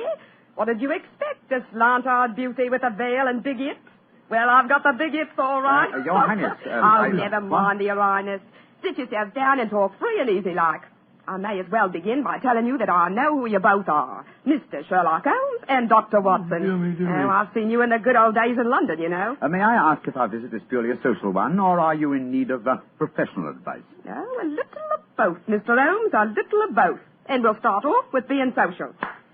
Bruma. Mem Sahib. Champagne. Botachi, Mem Sahib. If you'll pardon my asking you, madam, but I've never seen you before, someone. Oh, that's a question I'm always having to answer. Yes, you probably have, Dr. Watson. You see, I was in the chorus at Daly's Theatre in London for quite a few years, until the Raja of Cavarati decided I'd look better on his island than I did in front of the footlights. Your husband, the Raja, is dead, isn't he? Yes, he was killed playing polo. Champagne, Mem Sahib. Call Champagne can sector. Acha. He doesn't speak English, so I'll get along with telling you my troubles. Mr. Holmes, somebody's trying to kill me. Kill you? Good God. May I ask what reason you have for saying that, madam? You may, Mr. Holmes. Before I left England, I had threatening letters warning me that if I ever went back to Cavarati, I'd never get to the island alive. I got another letter in Port Said that said the same thing. You kept these letters, I trust? No, I didn't. I tore them up. I never did pay attention to letters that weren't signed. Oh, that's a great pity, madam. Those letters might have been invaluable. Well, it's too late to think about that now, Dr. Watson. Here's what's on my mind. I land at Cavarati in the morning, and if anyone's up to a bit of no good, tonight's their last chance. You destroyed the threatening letters, madam, thereby indicating that you did not believe in the threats, and yet you now appear to feel that you are in danger. I wonder what made you change your mind. The Ace of Spades. Yes? I don't understand you, madam. In the last 2 days, every time I tell my fortune, I get the Ace of Spades. Now, you know what that means. Death. Oh, come now, madam. If you'll pardon my saying so, that's a very childish superstition. Well, the cards have never lied to me yet. Oh, you can laugh at it if you like, but I know. Well, do you mind if I ask you a few questions? Anything you like, Mr. Holmes. Fire away. How long is it since you were in Cavarati? About 18 months. We were in England when my husband died, and I couldn't face the idea of going back to that island alone. 3 months ago, Verda... Oh, he's the chief minister of Cavarati. Yes, madam. We met him for a moment in the lounge. Oh, well, Verda came over to England to persuade me it was my duty as the Rani to go back. I see. As far as you know, have you any enemies among the passengers on board the ship? Oh, that's an odd one to answer, Mr. Holmes. But I can tell you right here in my suite there's someone who doesn't like me. That girl, Raduna, the one that brought you my message. She was in love with the Raja herself. I know she hates me, even though she did stay with me in England after my husband died. How about Furder, your minister? Oh, he's all right. My husband thought the world of him, and he's been wonderful to me. He came from Cavarati recently, you say, to persuade you to return there. That's right, Mr. Holmes. Well, Bruma seems to be all right after drinking that champagne, so it'll be safe for us to have some now. Champagne omlog, Kedo? Botache, Mem Sahib. Oh, I've been burning with curiosity to know why you gave him a glass of champagne a few minutes ago, and yet we didn't have any. Well, surely that's obvious, Watson. Fruma is the official poison taster, isn't he, madam? That's right, Mr. Holmes. He tastes everything I eat or drink before I do. And if it doesn't affect him, then I know it's safe. Berta brought him over to England when he came to fetch me. On the island of Cavarati, poisoning's quite an hobby, you know. There were two people in the smoking room tonight who seemed to know quite a lot about your island. The ship's doctor, a rather garrulous gentleman by the name of Harris, and Sir Christopher Wyatt, who owns tea plantations on the island. Do you know either of them, madam? I should say I do, both of them. Dr. Harris isn't any good. He was on the island for a bit, but he got into some kind of trouble, and my husband had him thrown out. And how about Sir Christopher Wyatt? Oh, Chris is all right. I saw quite a bit of him in London after my husband's death. As a matter of fact, well, if I weren't going back to Cabarati, I don't think he'd be on the boat at all. He hasn't been there for over 5 years, ever since he had a row with my husband over the wages he paid the native labor. It seemed to me that several people aboard this boat have a personal interest in the island of Cabarati. Interests that might be influenced by your death. Yes, just what I was going to say, madam. I think we should keep an eye on you. Oh, that's just what I was hoping you'd say, Doctor. You see, I'm giving a bit of a supper party tonight. All the people we've been talking about have been invited. And I thought if you two were to be here, perhaps you'd be on the lookout for any funny business. How about it? Well, of course we'll come, won't we, Holmes? I think it might be a good idea, though I would suggest that we retain our incognitos as Mr. Hamish and Mr. Mycroft. Well, whatever you say, Mr. Holmes. And now, let's have that champagne.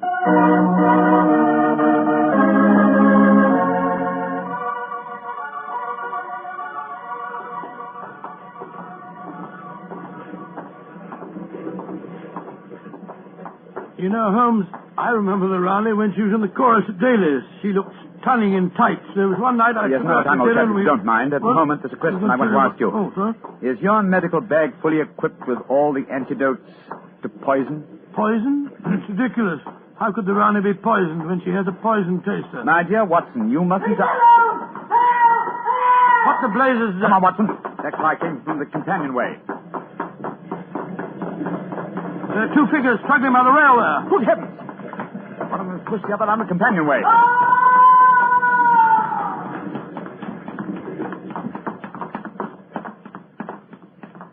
Good Lord. His skull smashed in. I'm afraid that he... What's happened? Sir Christopher Wyatt. What are you doing here? I was taking a stroll. I heard a yell from this direction and came there as fast as I could.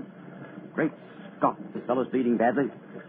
We must get the ship's doctor at once. That's hardly necessary, I fear, Sir Christopher. What do you mean? In the first place, this man is dead. In the second place, he is the ship's doctor.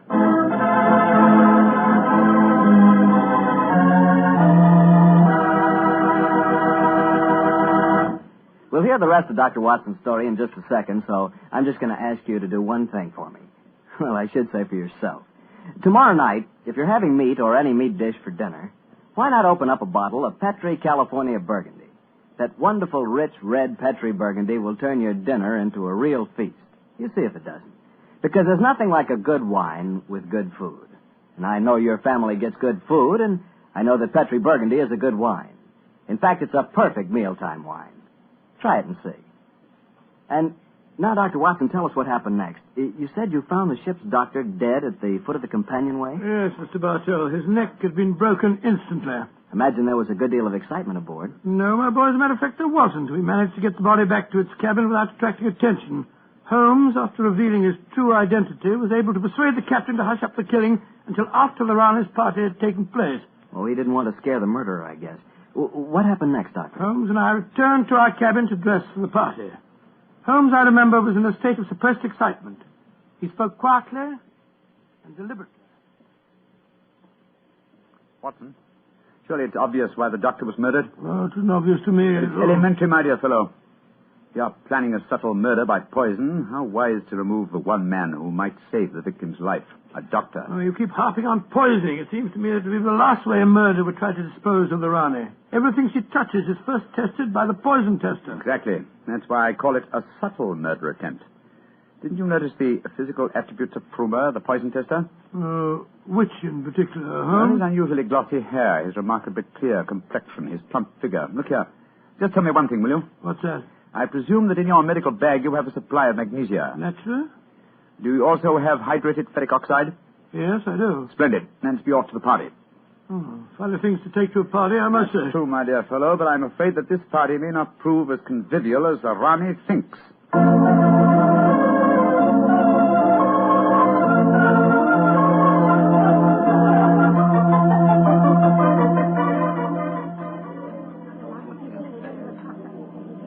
Holmes, it's nearly 1 in the morning.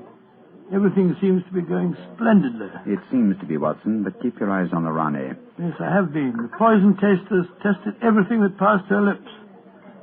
We dropped in Doris to you, Sir Christopher. You having a good time? Yes, indeed, thank you, Mr. Hamish. How about you, Mr. Mycroft? Oh, the Rani's a perfect hostess. Who could help having a good time? I don't think that girl Regina should be here, though.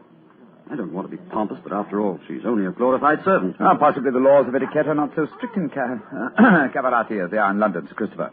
Oh, perhaps you're right. But I don't trust the girl. There's something shifty about her. I've told the Rani more than once. Oh, well, I suppose it's none of my business. I think I'll try and persuade the Rani to sing us one of her old songs. He doesn't trust Regina, and I don't trust him. I don't think it was an accident that we found him near the body of Dr. Harris. Here comes Vera. I trust you gentlemen are enjoying yourselves. Very much, Mr. Vera, thank you. I imagine you must be excited at the prospect of returning to Caravati. I am, Mr. Mycroft. Though I only left it 3 months ago, it has seemed more like 3 years. Do you ken what time we'll arrive there? I am told that we shall be there in 5 hours, Mr. Hamish. Oh, look. The Rani's at the piano. She must be going to give us a tune. Yes. Let's move a little closer, shall we? Chrissy has asked me to sing something. Yeah, my voice isn't what it used to be, and don't I know it. But me spirit's the same, and that's enough to put a number over. So, hold tight, boys. Here we go. My sweetheart's the man in the moon. I'm going to marry him soon. It would fill me with bliss just to give him one kiss, but I know that a dozen I never would miss. I'll go up in a great big... Oh. Great Scott, Quick, Watson, your medical bag. I'll lock the door. Right, your Holmes. Bring some water, please. Help me. Oh, please, help me. What is the matter? Don't be frightened, madam. I'll take care of you. Bessie, give me water. Oh, such pain. All the symptoms of arsenic poisoning. Now I know why Holmes asked me if I had any magnesia and ferric oxide. Do something for me, Doctor. I'm dying. Don't worry, Your Highness. You're not going to die.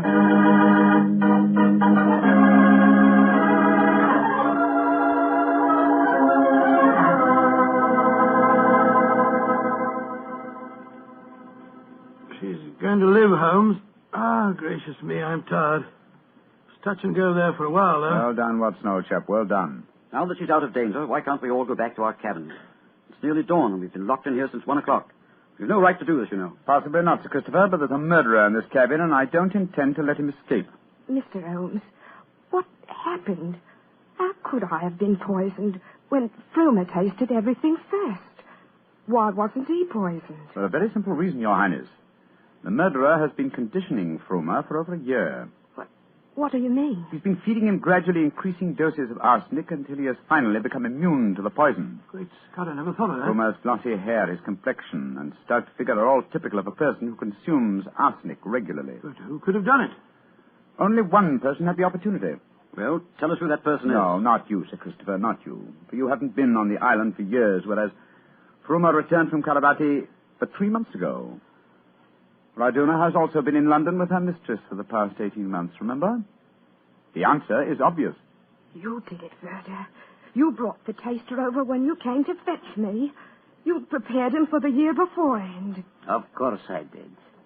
No white runner will ever rule over Cavarati. And you murdered Dr. Harris. Equally true.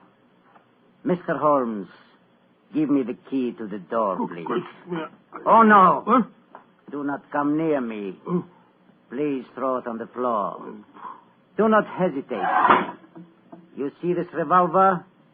I should have no compunction in using it, I assure you. How do you expect to escape, Vera? The key, please. Thank you. You'll never get away with this, Verda, you devil. But I shall. We are now in the harbor of Cavarati. I shall swim ashore and arrange your welcome, my dear Rane. Turn your backs, please. Turn them. Thank you.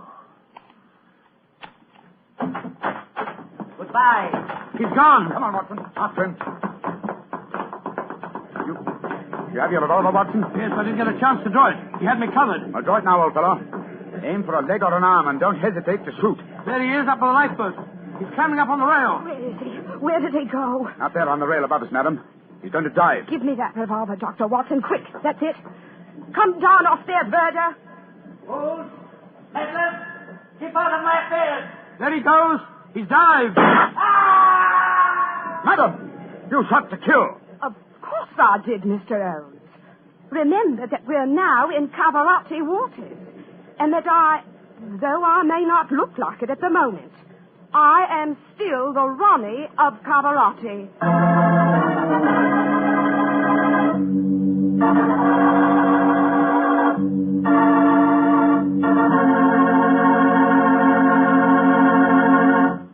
Say, that was a swell story, Doctor. It had a lot of color and quite a bit of action. Color and a bit of action. Well, I'm glad you liked it, my boy. Oh, I did. Say, that's not a bad idea. I mean, having someone taste everything before you eat it. Oh, it's a very old idea, very old. Very common, too, years ago. You know the kind of job I'd like? No? What's that? I'd like to be the official taster for the Petrie family. Boy, just think of all the Petrie wine I'd get to taste. Petrie to the right of me, Petrie to the left of me. What a life. What wine? Yeah, I wouldn't mind having that job myself. You said it. The Petrie family, really knows how to make good wine. They've been making wine for generations. And because they've always owned and operated their own business ever since it was started way back in the 1800s, well, the Petrie family has sure piled up plenty of skill and experience. Yes, they've been handing down in the family from father to son, the fine art of turning luscious grapes into delicious wine. That's why you can't go wrong with any Petrie wine. It must be good, because Petrie took time to bring you good wine. Well, Doctor, what new story do you have lined up for us next week? Next week, Mr. Bartell, I'm going to tell you an adventure that Sherlock Holmes and I had many years ago. It concerns a series of bonfires, an underground cellar full of gunpowder, and a strange death on the rooftops of London.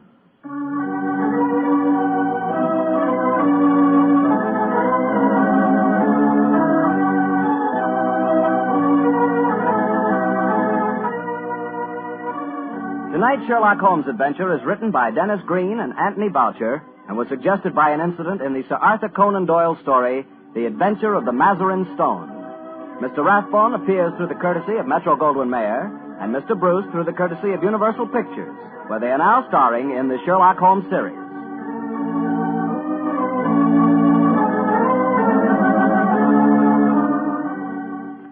The Petrie Wine Company of San Francisco, California, invites you to tune in again next week, same time, same station. This is Harry Bartell saying goodnight for the Petrie family. Sherlock Holmes comes to you from our Hollywood studio. This is the Mutual Broadcasting System.